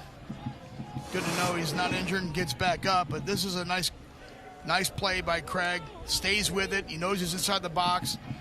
Just kind of gets tackled there. Then Fuson gets up like, what did I do? I didn't do anything. I love how these guys foul guys, and then they get up, claiming innocence. O'Brien springs Neidlinger. Neidlinger looking for Chizza. Chizza settles. Chizza shoots. Did not get the cleanest of looks. Had hope for a corner. Does not get it. It's an opportunity that goes by the wayside. But again, let's talk about what Logan Neidlinger is doing for the Indy 11. Yeah, it's just so impressive. He comes down the flank, almost all the time unmarked, or he's doing an overlap to get the ball back. As a defender, his attacking ability is so impressive, and it changes the whole dynamic for Indy 11's attack. He adds a whole new dimension to the attack because he comes in completely unmarked, and his distribution has been fantastic. Chizza just couldn't put that one away. Scardina did a nice job defensively there on Chizza, but Neidlinger continues to create for Indy 11 from a position that you wouldn't normally expect. Sports the Match brought to us by the Keystone Group, specializing in transformational developments, construction, management, and investments. So Berry and Singh make their way to the fourth official. Quizera with some space. Great job just to step in the middle. Again, it's Neidlinger. And Chizza, just if nothing else, trying to play keep away right now. That ball was touched by Fuson, and substitution's about to be waved on for the Indy 11. So Chizza's night is done. He's still kind of readjusting to starters minutes, so he exits in the 67th. I would imagine maybe Berry for Rashid. Let's see if it's a different direction. No, it's Neidlinger. They're going to go more of a defensive mindset with Hezron coming in and Logan Neidlinger exiting. And our substitutions brought to us by Morales Group Staffing, offering flexibility in both staffing and operational efficiencies. Neidlinger had a great game. Did his job well. Should feel good about that one. So it looks like what Berry is going to come in and play center back and bump Rashid out to the right back role. And Indy may actually go three in the back and let Quinn get forward. But Berry will not be as apt to go forward as Neidlinger was. No, Berry is planted there to hold on to this lead and keep an eye on Williams. So it's a good move by Coach McCauley. Get some fresh legs in there and mix it up a little bit. You were saying Berry's job was to keep an eye on J.J. Williams. He was in his hip pocket as he went 4 lanes into the track. It's like you've coached and played this before. You think. Sometimes you get a little lucky at what's about to happen, but that's the idea anyway. Berry's coming in with fresh legs, and his job is keep Williams out of this game. This is a line from that type of football, but it seems appropriate. Chris Carter was famous for saying cat coverage. You cover that cat right there. I think that's what Hezron Berry has on J.J. Williams for the remainder of the night. Yeah. And it's a tall order. Williams is not easy to defend. But so far, they've done a good job, and Rhode Island has not been able to free him up. Pacarac, right idea, just got way too much of it. Sports This Match is brought to us by Dormicaba. Dormicaba for every place that matters. Well, Bacharach is a native of Spain. He has ties to this area because, much like my partner, he is a former Indiana Hoosier. That's right. Played for Indiana for 1 season in 2023, did Hugo. Second team all Big Ten in his days playing for Todd Yeagley. Advantage being played, and again Williams finds a sliver of space. Good movement. Looking back post. A couple of touches Okello got there for Indy. Left foot goes right to Eric Dick. And he'll spray it to kill a little time. It's a nice shot. Good movement by Rhode Island there.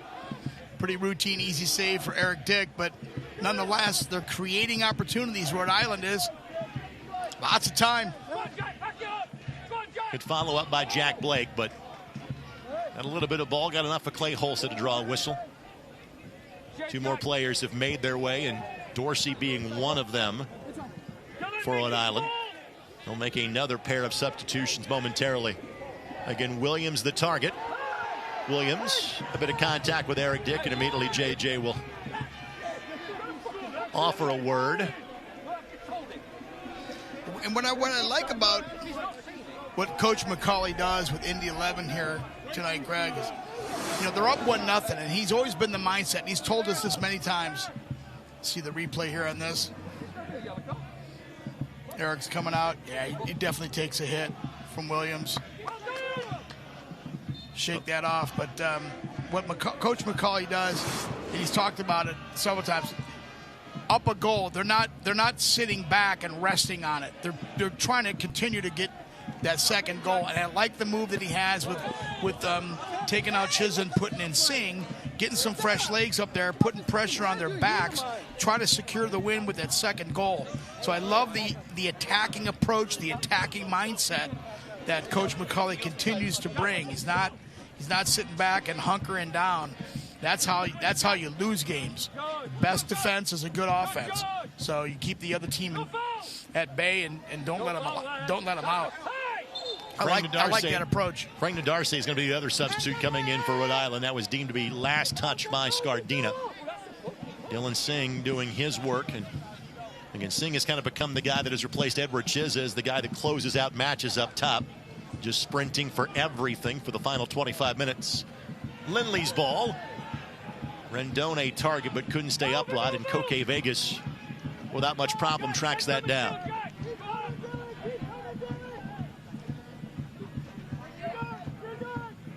Yeah, in order for Rhode Island's Williams to get involved, he's got two guys on him with Craig and Barry on him now. He's got to pull back, and he's got to get involved with playing with the midfield and having that support. They haven't been able to get him free, but Indy 11's doing such a good job of marking him up. They've pretty much taken him out of the game at this point. But that doesn't mean he's not able to explode and find that one ball.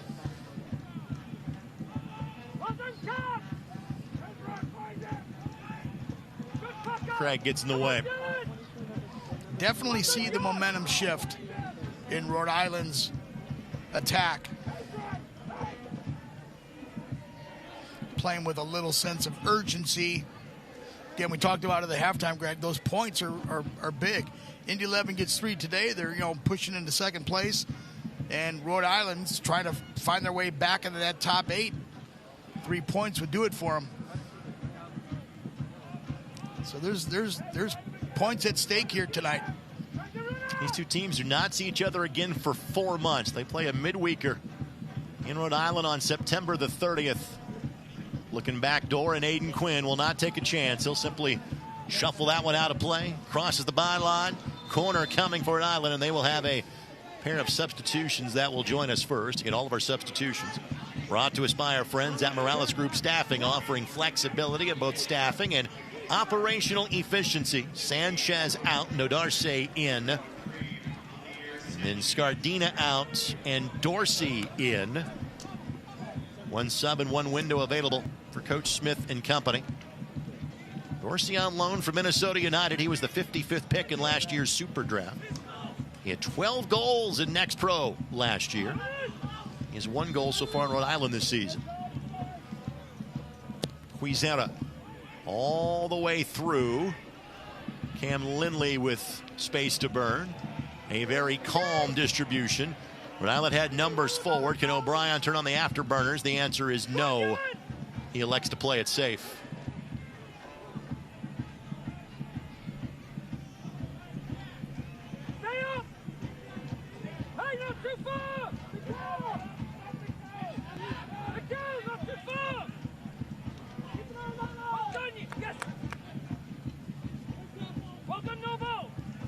teams just taking a moment to kind of reorganize here.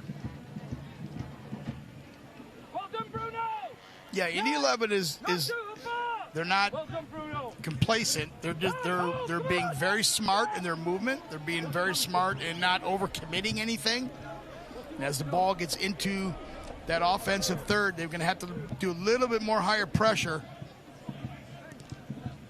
But their shape is really good. They're being patient, not forcing anything.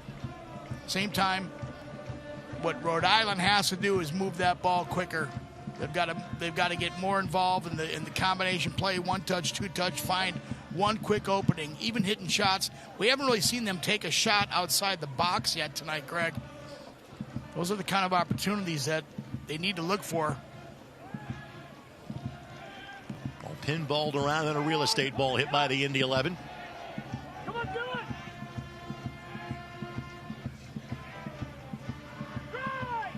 Now an opportunity on the counter for the Indy 11.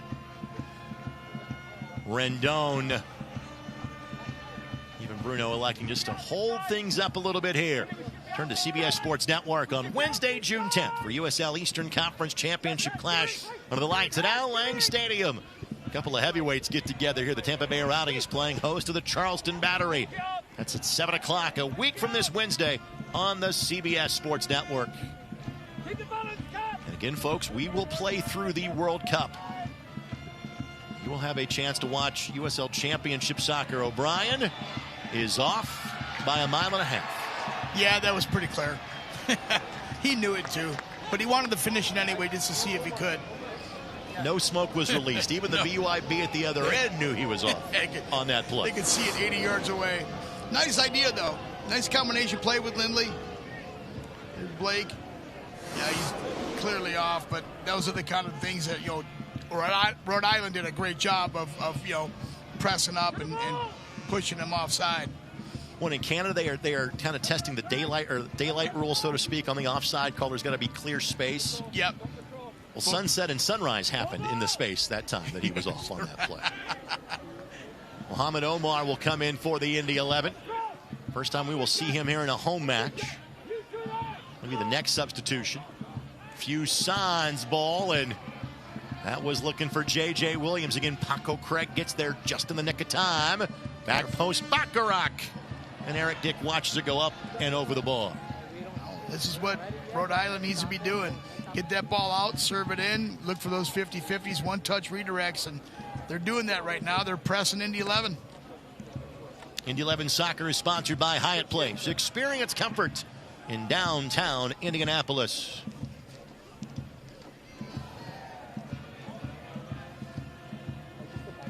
One thing we talk about with Indy 11, with Rendon, Greg, we talk about his goals and we talk about his ability to put the ball in the back of the net, which is very strong. What we don't talk about as often with Rendon, his ability to get back. I mean, he retreats, he tracks.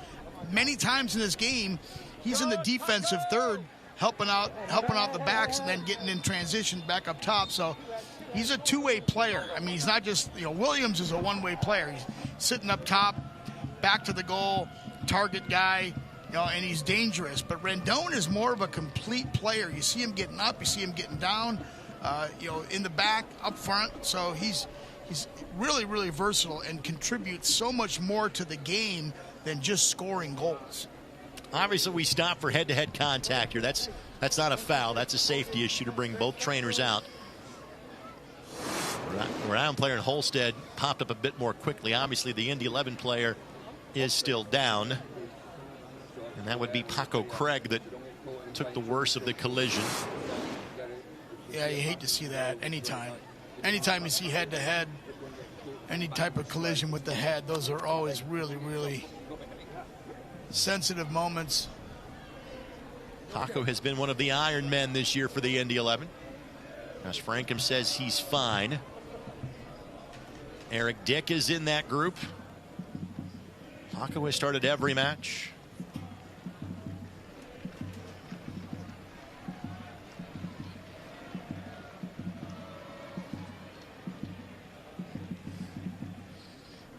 Yeah, Craig is such a valuable player for Indy 11.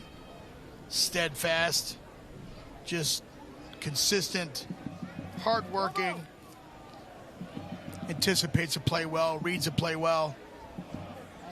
Glad to see him up. They're going to have to be waved back on. I don't think Omar was coming in for him. I could be mistaken. He's not. Noble Akello, so Indy will add an extra defender to the mix. And our substitutions brought to us by our friends at Morales Group Staffing, offering flexibility in both staffing and operational efficiencies. Mohamed getting us his second appearance for the Indy 11. Mohamed from Canada, but has played internationally for Somalia.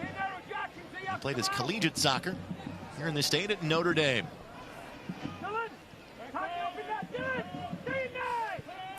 Atkinson will be the 5th and final substitution for Rhode Island, as he has made his way to the 4th official. Indy protecting a 1-goal lead for the last 25 minutes.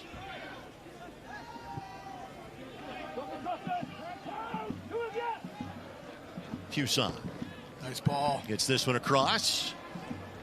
And he gets ahead to it. Rendon sweeps it a bit farther forward. Indy has 2 substitutions in 1 window in which to do it. They like to make any other moves. But again, they're dressing 18. They are playing shorthanded tonight. And that ball does little. Directed right at Eric Dick, and no traffic in front either. Like the movement by Rhode Island, though. They're challenging Indy 11's defense right now and Eric Dick, making sure that they're in proper position. Indy 11's doing a good job keeping their shape in the back, staying organized, communicating well. But Rhode Island continues to find opportunities to serve that ball in like this. There's a corner. Now Indy got ahead of that, so corner coming for the visitors. When you continue to press and press and press and create opportunities, you're bound at some point to put one in, Greg. So we'll see if Rhode Island has that ability. But right now they are pressing hard. Kel Rashid that again took no chances, just flicked it backwards. It's a good defensive play. Looking for Karifa Yao. Hits off an Indy 11 player. It will be a throw-in. And Kean Williams looked like will be the potentially final Indy 11 substitution tonight. Maybe Alejandro Matrano might be joining him. They're both getting the gear on for Indy. Holstead on the throw. Eric Dick able to fight through the traffic. Again, just it makes it look simple. There's 6 guys around him. He's got to come up, not just anticipate that play, but bring it down properly with good execution, hand-eye coordination from Eric Dick. It's fantastic. Foul by Noah Fuson. That will lead to the final substitution. Taken by Rhode Island, Dwayne Atkinson. This will be his 6th match of the season. All in relief from Jamaica. First time playing here in the U.S. Did spend part of 1 year playing in Iceland. Has 2 goals as a late substitution. Hugo Bacharach, the player he's replacing. And again, thanks to our friends at the Morales Group for bringing you all of our substitutes tonight. The Morales Group offering flexibility in both staffing and operational efficiencies. The touch by Singh. Here's Mohamed Omar. And Omar has experience in this league. Was a late signee by the Indy 11. Good work by Singh. Possession 9/10 of the law right now for the Indy 11. Wins ball, doesn't find a teammate. Dorsey. Nice turn by Dorsey. Advantage being played. At the edge of the 18, the blast went right to Eric Dick. Good hit, just bisected the post where the keeper was residing. Rodriguez for Rhode Island has come in, done some nice things, Greg. He's had some opportunities, and he's had an impact. Keep an eye on him, number 10. Dylan Singh tried to draw contact, but not enough there, says our referee.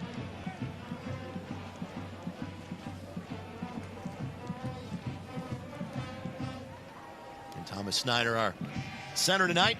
Josh Lampkins, Adam Sala, our assistant referees, and Salvador Flores, our fourth official. Williams the target. Eric Dick gets there in time. And the outlet pass finds Jack Blake. Blake and Singh on the same page. And the 11 soccer presented by the Denny Companies. Tearing down the past so you can build the future. Indy 11 has to stay mentally focused here, Greg, defensively. They cannot make a mental mistake. They have to be disciplined. They got to be communicating well to each other. I mean, they're winning this game. They just don't. You don't want to give it up this late. But Rhode Island is pressing. They're moving the ball from side to side. They're getting crosses in.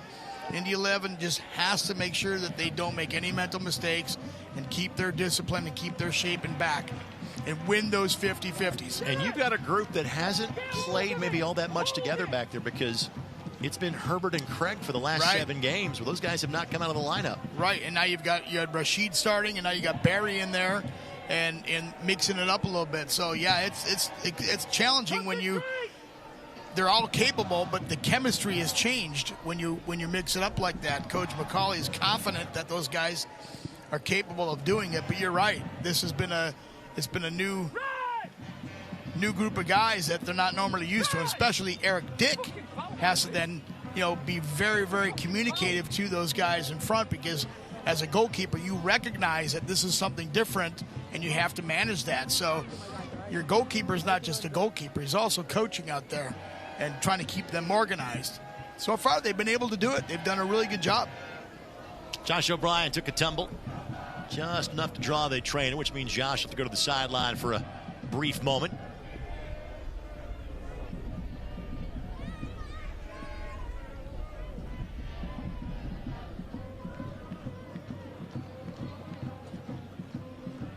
O'Brien will have to be waved back in. Third-year member of the Indy 11. He's going to head to play at the University of Washington until Watford came calling. He is the perfect blend of experience and youth. He's 23 years old. It's his third year on the team. Again, he plays older than that in year 3. It's unbelievable. He's 23. He plays older than that, O'Brien. He plays with such maturity. The hit. Doesn't take Williams long, does it? No, that's why you can't give him an inch. And he had 2 inches there. Eric Dick does a great job of tracking that and keeping it out of the goal. But that's how quick Williams can strike, make you pay for it. Eric, 29 clean sheets for the last 2 seasons in Pittsburgh. For his first in Indy 11 uniform. Your Central Indiana Ford dealers, proud sponsors of Indy 11 soccer. Visit your local Central Indiana Ford dealer today. I think that took a touch off of Fuson, correct? A couple of touches by Sean McCauley. Here's Eric Dick having to react quickly as Williams got an absolute rocket off in short order. Nice side volley. Didn't get a ton on of it, but hit it well enough. Eric Dick was in the right place, right time. Good combination work by the Indy 11 to work their way through pressure. It is largely a game of keep away right now for the Indy 11. Karifa Yao. The lead for Dorsey, but O'Brien back at full strength. And that's the kind of play that Rhode Island needs. Get that ball to Williams, but Dorsey coming in, instant support. They can play off of each other. That's what they need to do, as opposed to sending the ball to Williams and having him take 3 guys on. Foul against Karifa Yao. That kind of support and combination coming from the midfield, helping support Williams, that can be really dangerous if they continue to do that here in the waning minutes. Talked about potentially the right combination of results putting the Indy 11 in second place. Right now, those right combination of results are happening. If Indy hangs on to this score, they would be in second. Now, to show you how well Tampa Bay has been playing, Indy would be in second and Tampa Bay would be 9 points clear of second after 11 matches. Wow. Because they are leading Louisville in Louisville. If that result holds, that means that Lou City would have lost 4 consecutive matches, which does not happen. Yeah, that does not happen. Those are live stats. That's great news for Indy 11 if this can stand and those scores can stand. Flag goes up. Fuson played that after the ball hit crossing the touch. You're leapfrogging 3 levels in the Eastern Conference. That's impressive. And again, let's admit this is where Indy has had the issue. It has been holding on to leads late. Last 5. At Fort Wayne, at Birmingham, at Hartford, where 3 points have turned into 1 here against Pittsburgh. So can Indy close this one out? There was just 1 minute of additional time at the end of the first half. There will be more because of the substitutions and goal here in half number 2. Yeah, looking probably more like 3 or 4 minutes. Again, Williams the target. Fuson lines it up. Mohamed Omar gets in the way. Bit of a pinball machine inside the box right now, Greg. And Eric Dick. Well, to continue the thought, I guess the Who would call him the pinball wizard. Right. That's him. But I don't know about a supple wrist, but he had pause there to snag that one and hang on to it. He's had a great game. Steady, consistent, anticipating plays. You know, he makes it look routine like we've said, but it's not. He's that good. 5 minutes of additional time. 5 minutes left to go to close this one out.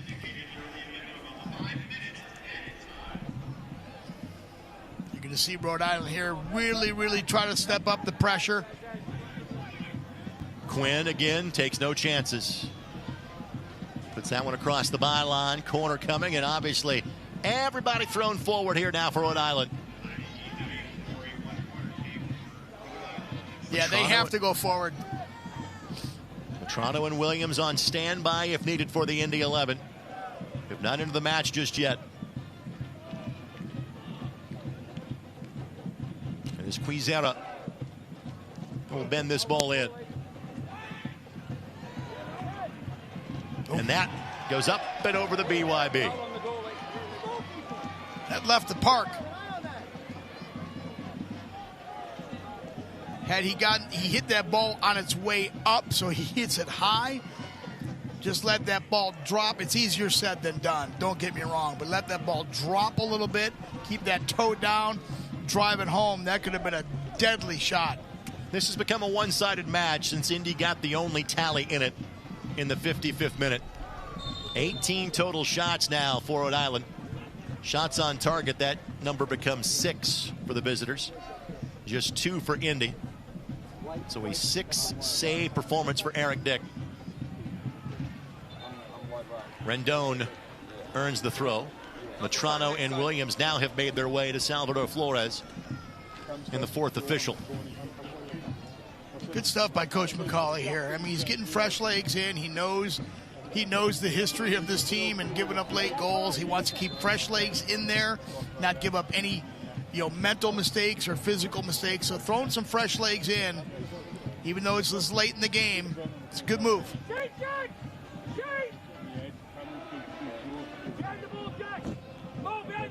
Good switch the attack here for Rhode Island.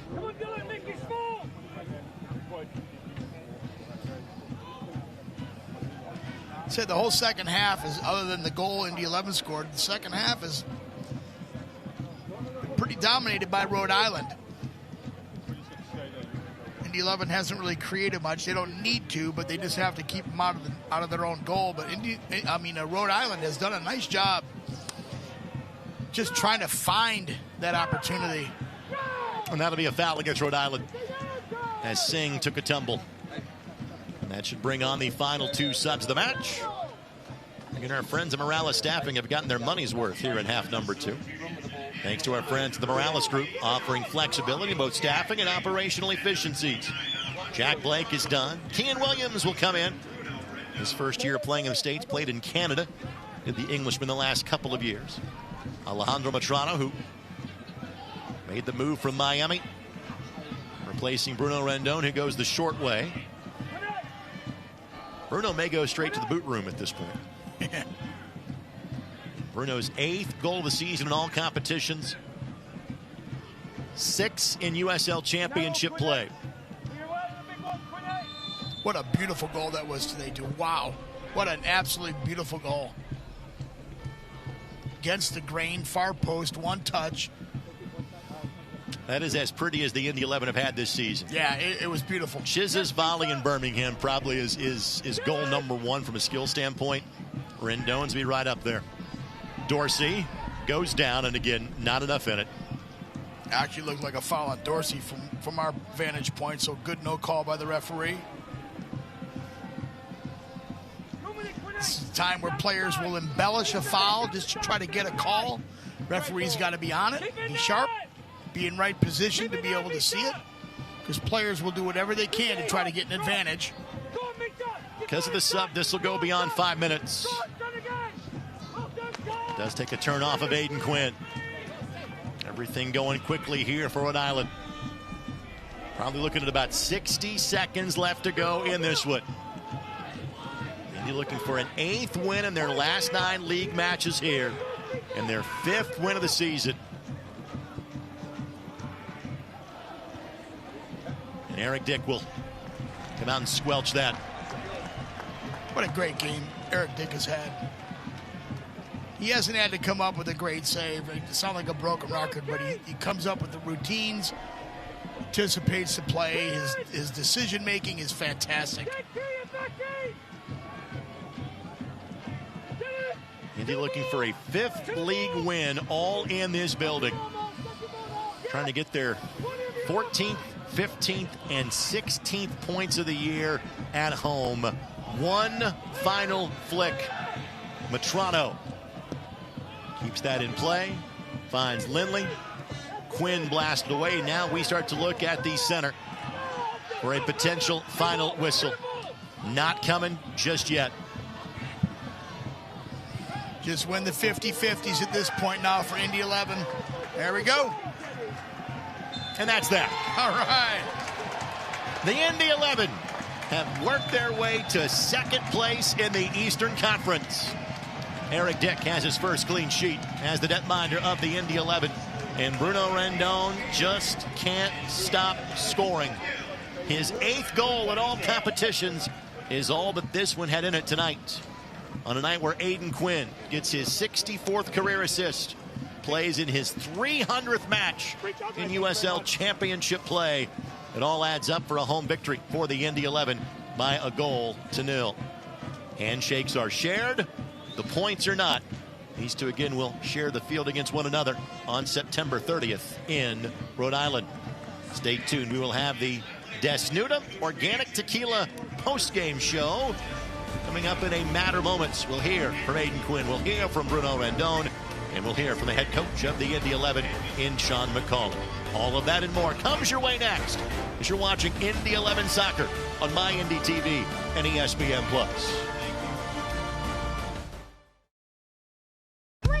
Odds are, you know the way to a person's heart is through their stomach, but maybe don't know much about complex blood and bone cancers. Or you know all the ins and outs of a chassis, not necessarily all about robotic heart valve surgery. And while he's thinking about bulldozers, you're not thinking about him ever needing a stem cell transplant. But if you do need care, trust the expert healthcare system 9 out of 10 Indiana doctors have chosen for their patients' care. Indiana University Health, no matter the odds.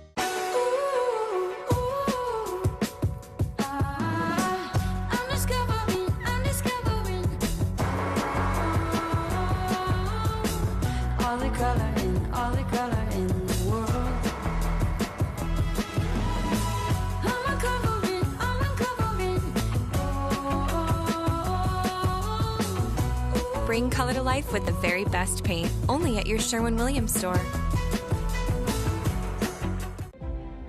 Deep inside you, there's a spark waiting to be ignited, a yearning for a real connection, something that truly moves you.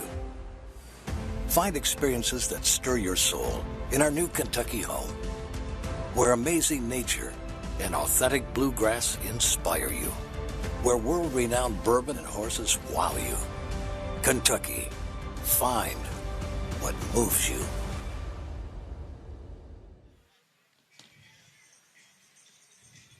Tonight's match is presented by your Central Indiana Ford dealers, a proud sponsor of Indy 11 Soccer.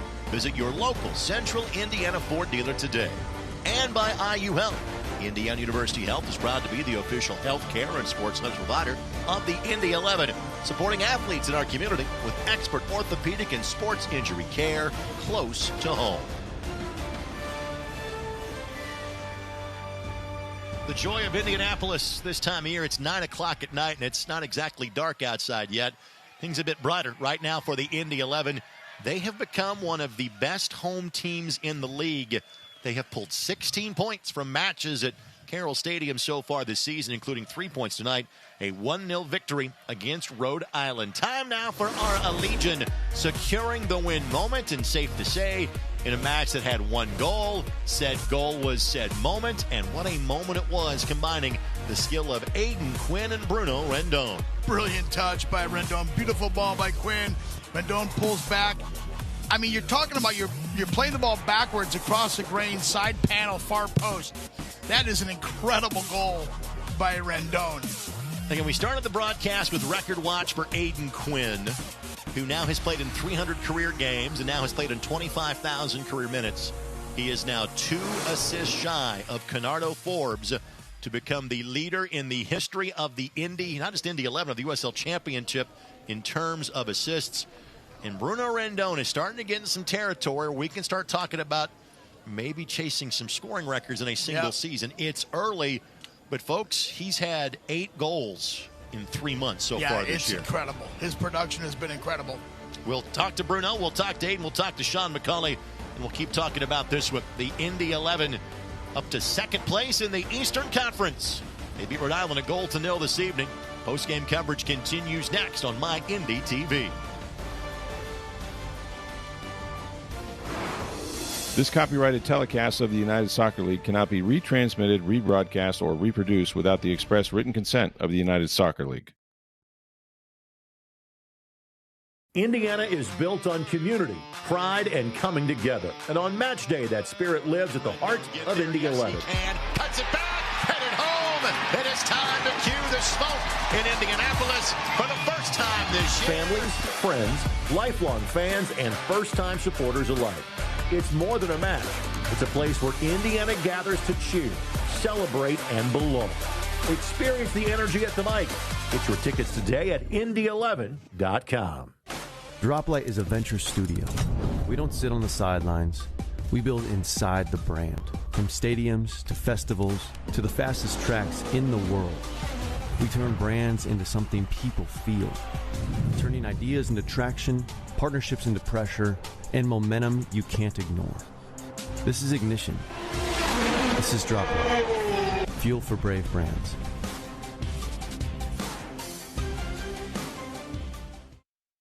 AES Indiana is dedicated to providing you with smart energy solutions that power our lives. Our energy efficiency programs help you save energy and money.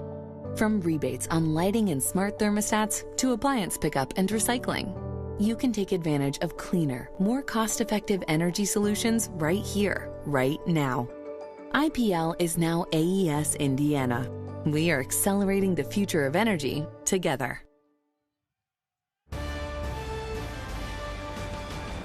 We officially kick off the Desnuda Tequila post-game show. Desnuda, 100% organic tequila.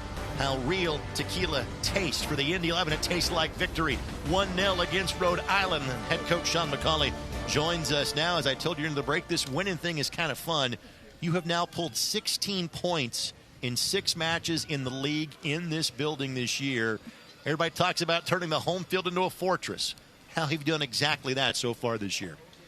Yeah, I'm really pleased with the performance of the players. I thought we played some really good stuff first half, and then second half when we had to dig in and defend, we did. So that didn't really cause us any problems because I trusted the players a lot to make sure they did the job defensively and win balls and because I know they've got a lot of threat in the box. And then when we had a chance to play, we tried to get through again. But overall, teams that come here know it's going to be a really tough game, and that's what we want to create. And it's a tough game because the effort the players put in, and we just try and match the effort that the supporters give us.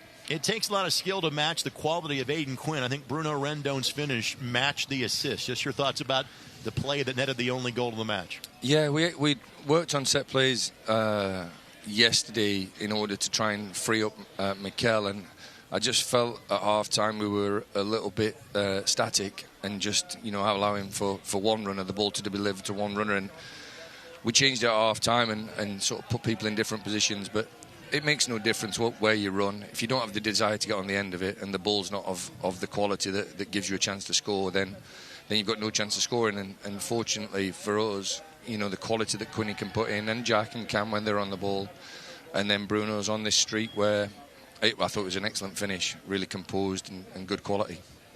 It was a fantastic goal, Coach. You just mentioned the trust you have in the players, and it's obviously noticeable.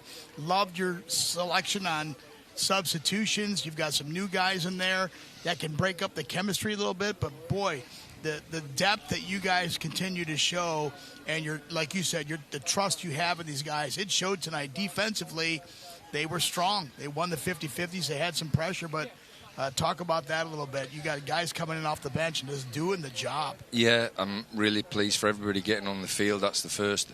Mikel's come back in because we lost Tony to international duty. Noble came back in. I'm really pleased that they didn't miss a beat really, and actually gave us a little bit of presence in there, which I was really pleased with. But the other lads coming on from the bench, and I will say this. The biggest sort of pride I have is in the culture that we've created and the team spirit. With any winning team, you can have all the talent that you can try and buy or try and produce or try and take from other teams. We've got a really, really good team spirit, and I'd say we've got the best in the league, and that's credit to the players and only the players. They do get on with each other, and they demand work from each other in training, and then when we're in games, they demand each other to commit themselves to try and win a game, and I thought we were excellent tonight with that, and I'm really pleased, like I said, that everybody got on and got a win for us. You've got numerous guys that set that culture, but the guy that is walking towards you right now played in his 300th USL Championship match and played in his 25,000th minute in the league in this game, and is now too shy of Canardo Forbes as far as tying the assist record. Your thoughts about kind of those round numbers that Aiden Quinn hit in the match tonight? Well, first off, he's going to exceed the minutes. He's going to exceed in the games played because of his work ethic and his commitment to the job. He's going to go into coaching, which I'm going to obviously help him with. But I think that's a long way off now in terms of the way he's playing and what he's producing. And I have no hesitation in saying that he will become the assist leader if he's only a couple away from that. I've no doubt that in the next few weeks we'll probably see another ball being flighted in and somebody finishing it on the other end. And he's a credit to everybody. He leads the group really well, and long may that continue for him. There's a whole lot of soccer left to play, but the results kind of went your way tonight. You're now standing in second place in the Eastern Conference. Your thoughts about that through 1/3 of the season? It's great for the players to look at tomorrow, and really pleased. Like I said, we're a third of the way through. We've got high expectations of ourselves, and we know it's going to change. I think if the result would have gone against us and other results went against us, I think we could have been in 9th. So it was either 2nd or 9th, and we chose to go in 2nd, so I'm really, really pleased for him. Yeah, 2nd is better. That much I sure. do know. We'll let you go enjoy it. We'll see you next Saturday. Thank you, Coach. Thank you. Sean McCauley, head coach of the Indy 11. Aiden Quinn was standing by. He was he's working on getting a little shoe work done. We'll let him work on that. We'll talk to him in a couple of minutes as the Desnuda Tequila postgame show continues next, as you're watching on My Indy TV. Deep inside you, there's a spark waiting to be ignited, a yearning for a real connection, something that truly moves you. Find experiences that stir your soul in our new Kentucky home, where amazing nature and authentic bluegrass inspire you, where world-renowned bourbon and horses wow you. Kentucky, find what moves you. This is Paul. He loves running, music, and DIY home projects. In fact, he's remodeling his kitchen thanks to a home equity line of credit from Indiana Members Credit Union. They connected him with a loan officer, got him approved at a great low rate, and made it easy for him to make his monthly payment from anywhere thanks to IMCU's digital banking. Looks like Paul can do it all with a little help from IMCU. Every place has a purpose. And the people who inhabit those places have their own reasons for being there. The last thing on their minds should be concerns about the safety of the places they are in. When it comes to security and safety for all the places that matter, Dormakaba offers a seamless flow of integrated solutions that allow people to move securely about their daily lives. Because the places that matter to you matter to us.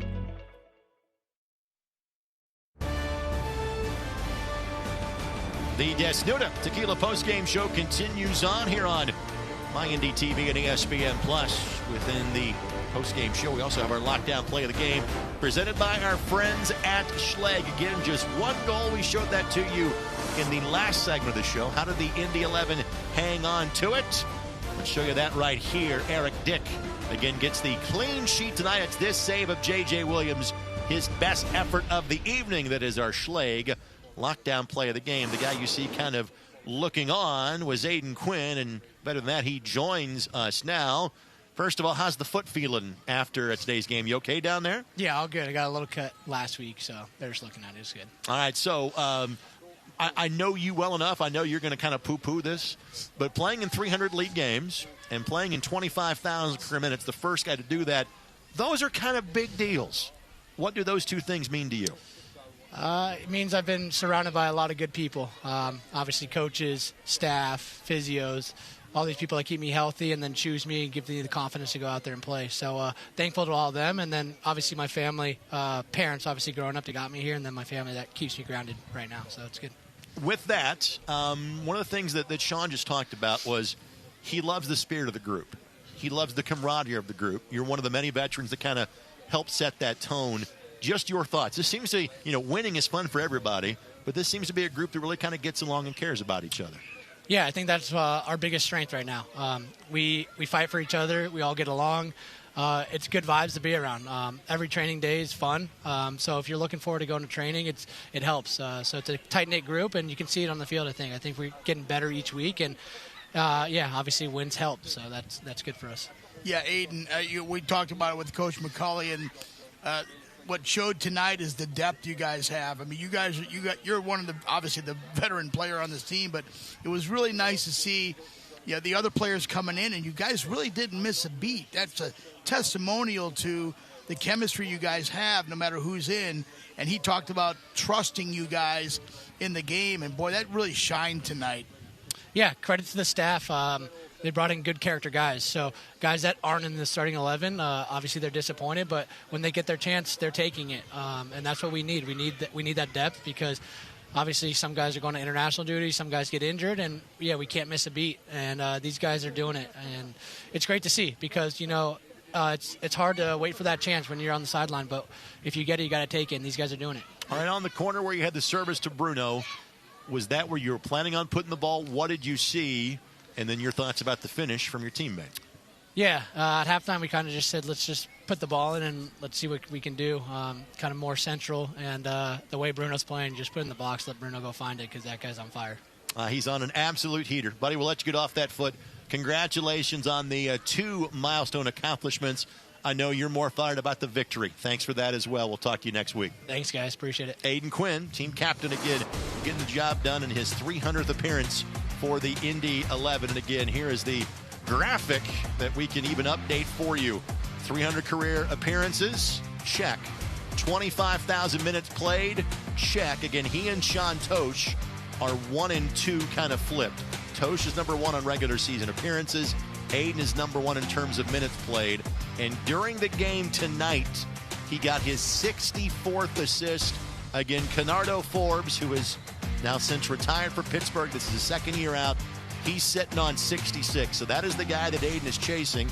And if Bruno Rendon keeps scoring, probably Aiden Quinn's going to keep feeding him. That record might fall in the very near future as well. Yeah, just incredible. I mean, you look at that, and your mouth is open going, I mean, wow.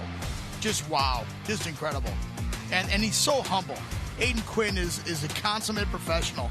He doesn't take credit. He doesn't talk about himself. He talks about his teammates.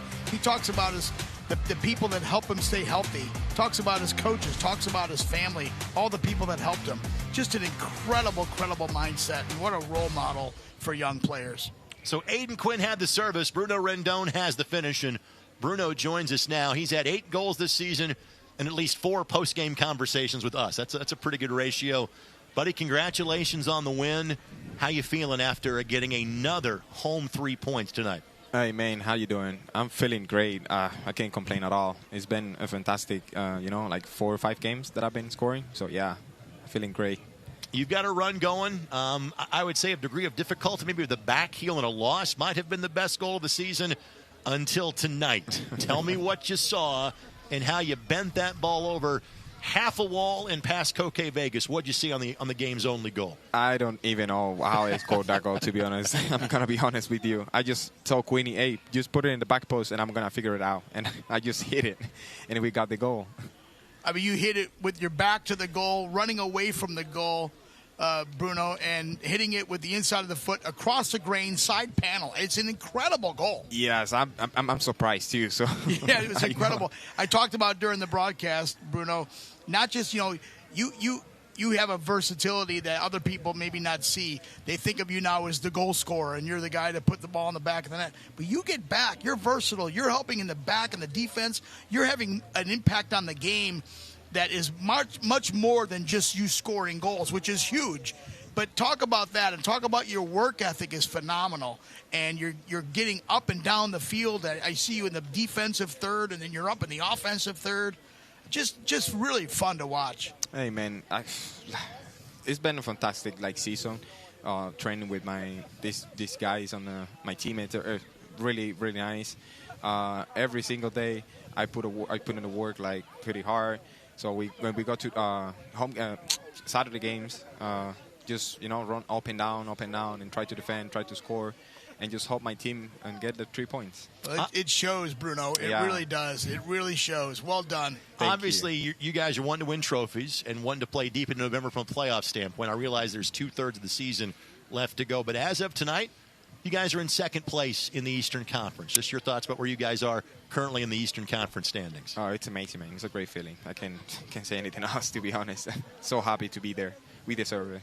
Well, again, you put in the hard work, and you're the guy that's getting the goal, but it's a team effort, I know. Bruno, we'll let you go enjoy it. Thanks for the time tonight. Thank you, guys. Have a great night. You got it. Bruno Rendon, kind enough to join us. That'll do it for our player interviews and our coach interviews this evening as well. Again, 6 goals for Bruno in USL Championship play, 8 in total when you add his goals in Prink's USL Tires Cup. It is time now for our Desnuda Tequila shot of the game. Desnuda, 100% organic tequila.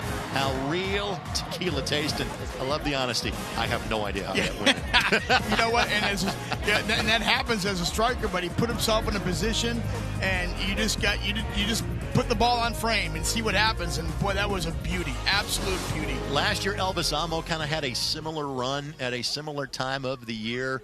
But Bruno is the guy that is the featured part of the attack going forward. And Indy knew what they had last year, and Bruno was a key piece. They hoped he blossomed this year, and man, has that happened. We'll come back and wrap it up from Carroll Stadium next as Indy 11 claims another 3 points at home. Odds are, you know the way to a person's heart is through their stomach, but maybe don't know much about complex blood and bone cancers. Or you know all the ins and outs of a chassis, not necessarily all about robotic heart valve surgery. And while he's thinking about bulldozers, you're not thinking about him ever needing a stem cell transplant. But if you do need care, trust the expert healthcare system 9 out of 10 Indiana doctors have chosen for their patients' care. Indiana University Health, no matter the odds. Indiana is built on community, pride, and coming together. And on match day, that spirit lives at the heart of Indy 11. And cuts it back, headed home. It is time to cue the smoke in Indianapolis for the first time this year. Families, friends, lifelong fans, and first-time supporters alike. It's more than a match. It's a place where Indiana gathers to cheer, celebrate, and belong. Experience the energy at the mic. Get your tickets today at Indy11.com. AES Indiana is dedicated to providing you with smart energy solutions that power our lives. Our energy efficiency programs help you save energy and money. From rebates on lighting and smart thermostats to appliance pickup and recycling, you can take advantage of cleaner, more cost-effective energy solutions right here, right now. IPL is now AES Indiana. We are accelerating the future of energy together. The Indy 11 began the day in 5th place in the Eastern Conference. They are currently in 2nd. How did that happen? Well, Tampa Bay kept on winning. Lou City has now lost 4 consecutive games. And I can't tell you the last time that Indy was in front of Louisville in the Eastern Conference standings. They are currently, because Tampa goes to Lynn Family Stadium and wins 2-0. Miami actually was in front of the Indy 11, and they lose at Pittsburgh 2-0. Detroit was in front of the Indy 11, and Charleston beats them 2-0. So all of that adds up to the Indy 11 are sitting on 18 points. Now again, let's be honest, there's a couple of different races being run right now in the Eastern Conference. Tampa Bay is on their own race. And even with as good as, say, Louisville and Charleston have been as of late, it is rare that somebody is 9 points clear after 10 or 11 games. That's how good Dom Cassiato's bunch has been at Al Lang. And again, Indy 11 fans, Indy has been to St. Petersburg already, lost that game at Golden Hill 4 weeks ago. Tampa Bay does come back here later in the season.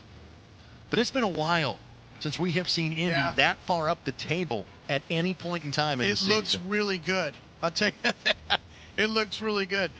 They've been consistent, Greg. I mean, Coach McCauley talked about it. The trust he has in these players, the camaraderie, the culture that he has, it's showing, and it's coming up every game. And it's more about, when we talk about winning, you're talking about you have to have good chemistry. You have to have good camaraderie. He says they all get along, and they're all playing hard. They all work hard. They all compete. That's a winning recipe, and they're doing it, and they've been consistent. So they're in second place for a reason, and it's well-deserved. And congrats to Coach McCauley and his team, because they are stepping up, and they look great. Let's also be honest about, again, kind of the mathematics. Indy is closer to 9th place Rhode Island, 6 points clear of them, than they are to first place Tampa Bay. Yeah, it was crazy. But again, there is something to be said about not having to climb over all this traffic. Right. And where you kind of have control of your own race. Again, folks, the regular season is going to play for 5 more months. And coming up at least twice in the next month, we'll talk about Brinks Tire's USL Cup matches that won't count in the league standings, like next week when Ford Madison comes to this facility for the first time, the 3rd match in terms of group stage for Brinks Tire's Cup. That also means you can kind of smile about that a little bit. For you're going to be in second place for the next couple of weeks before you get back into league play. Yeah, and they're sitting in a good position, and so it gives them that kind of confidence. The homestand they've had, unbeaten homestand that they've had, Greg, it gives them confidence, and they're really sitting in a good position right now. So let me explain what's coming up. Ford Madison, that is a Brinks Tires Cup match. The match at Lexington is also a cup match. The other matches are all in league play. You go to Pittsburgh. That'll be the first team you kind of cross off that you will have played twice this year. Indy and Pittsburgh played to a 1-1 draw here, April the 4th. That now stands as the only league match that Indy hasn't gotten the full 3 points at home this year. Brooklyn is here. Brooklyn beat Indy at Golden Hill all the way back on March 8th. Brooklyn, one of the expansion teams. That's one you feel good about if you're the Indy 11. Then you've got a 2-week gap before the Charleston Battery, who are good, probably not as good as they have been the last couple of years, but they come here for a July 4th, 4 o'clock matchup. And kind of like this match, that's one of those kind of litmus test matches. Yeah. Where you're going to find out about a month from now really just how good this team is. And are the Indy 11 really a threat? Maybe have not just one home match in the playoffs, but potentially as many as 2.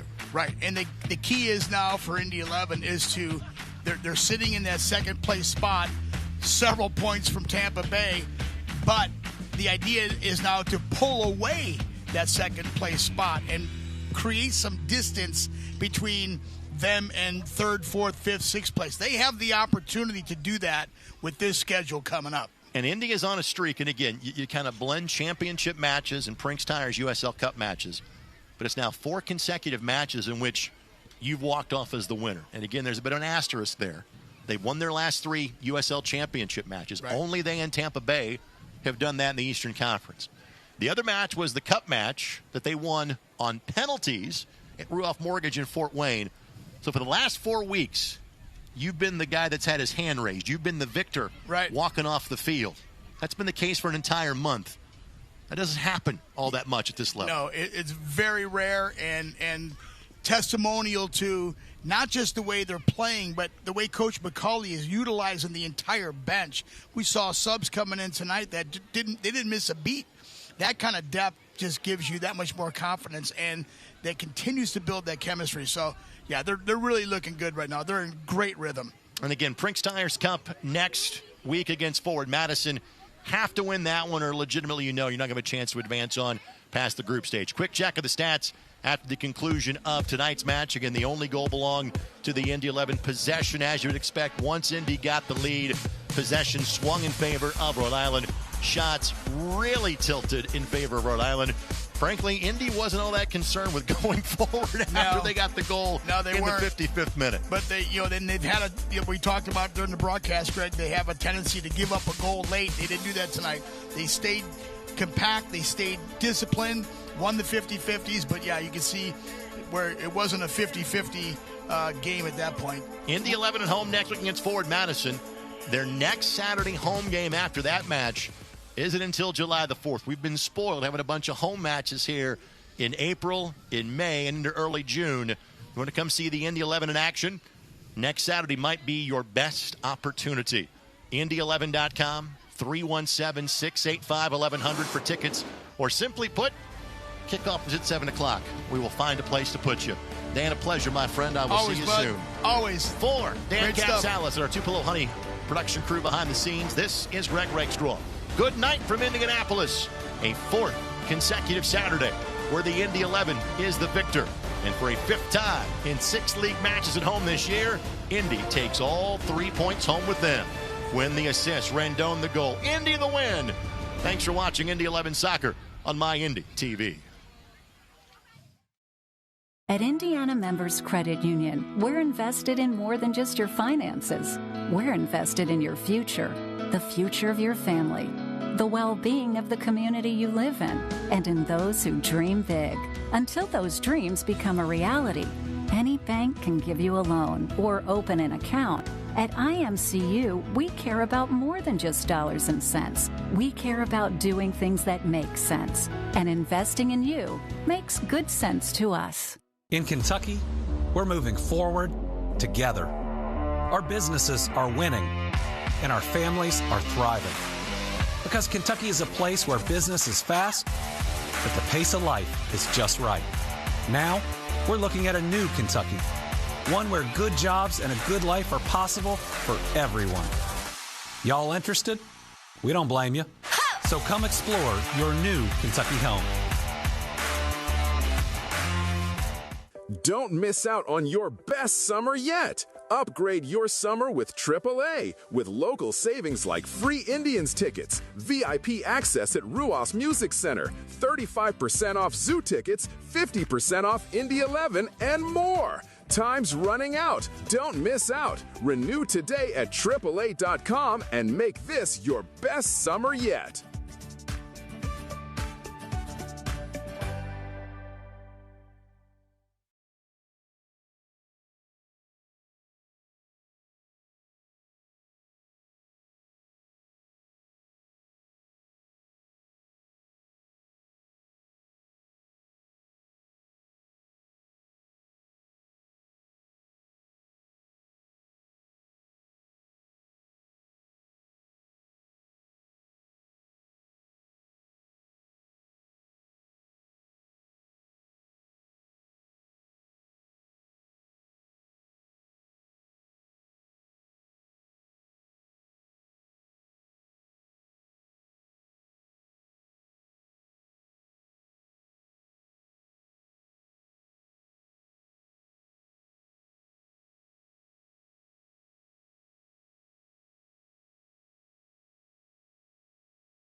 Tires.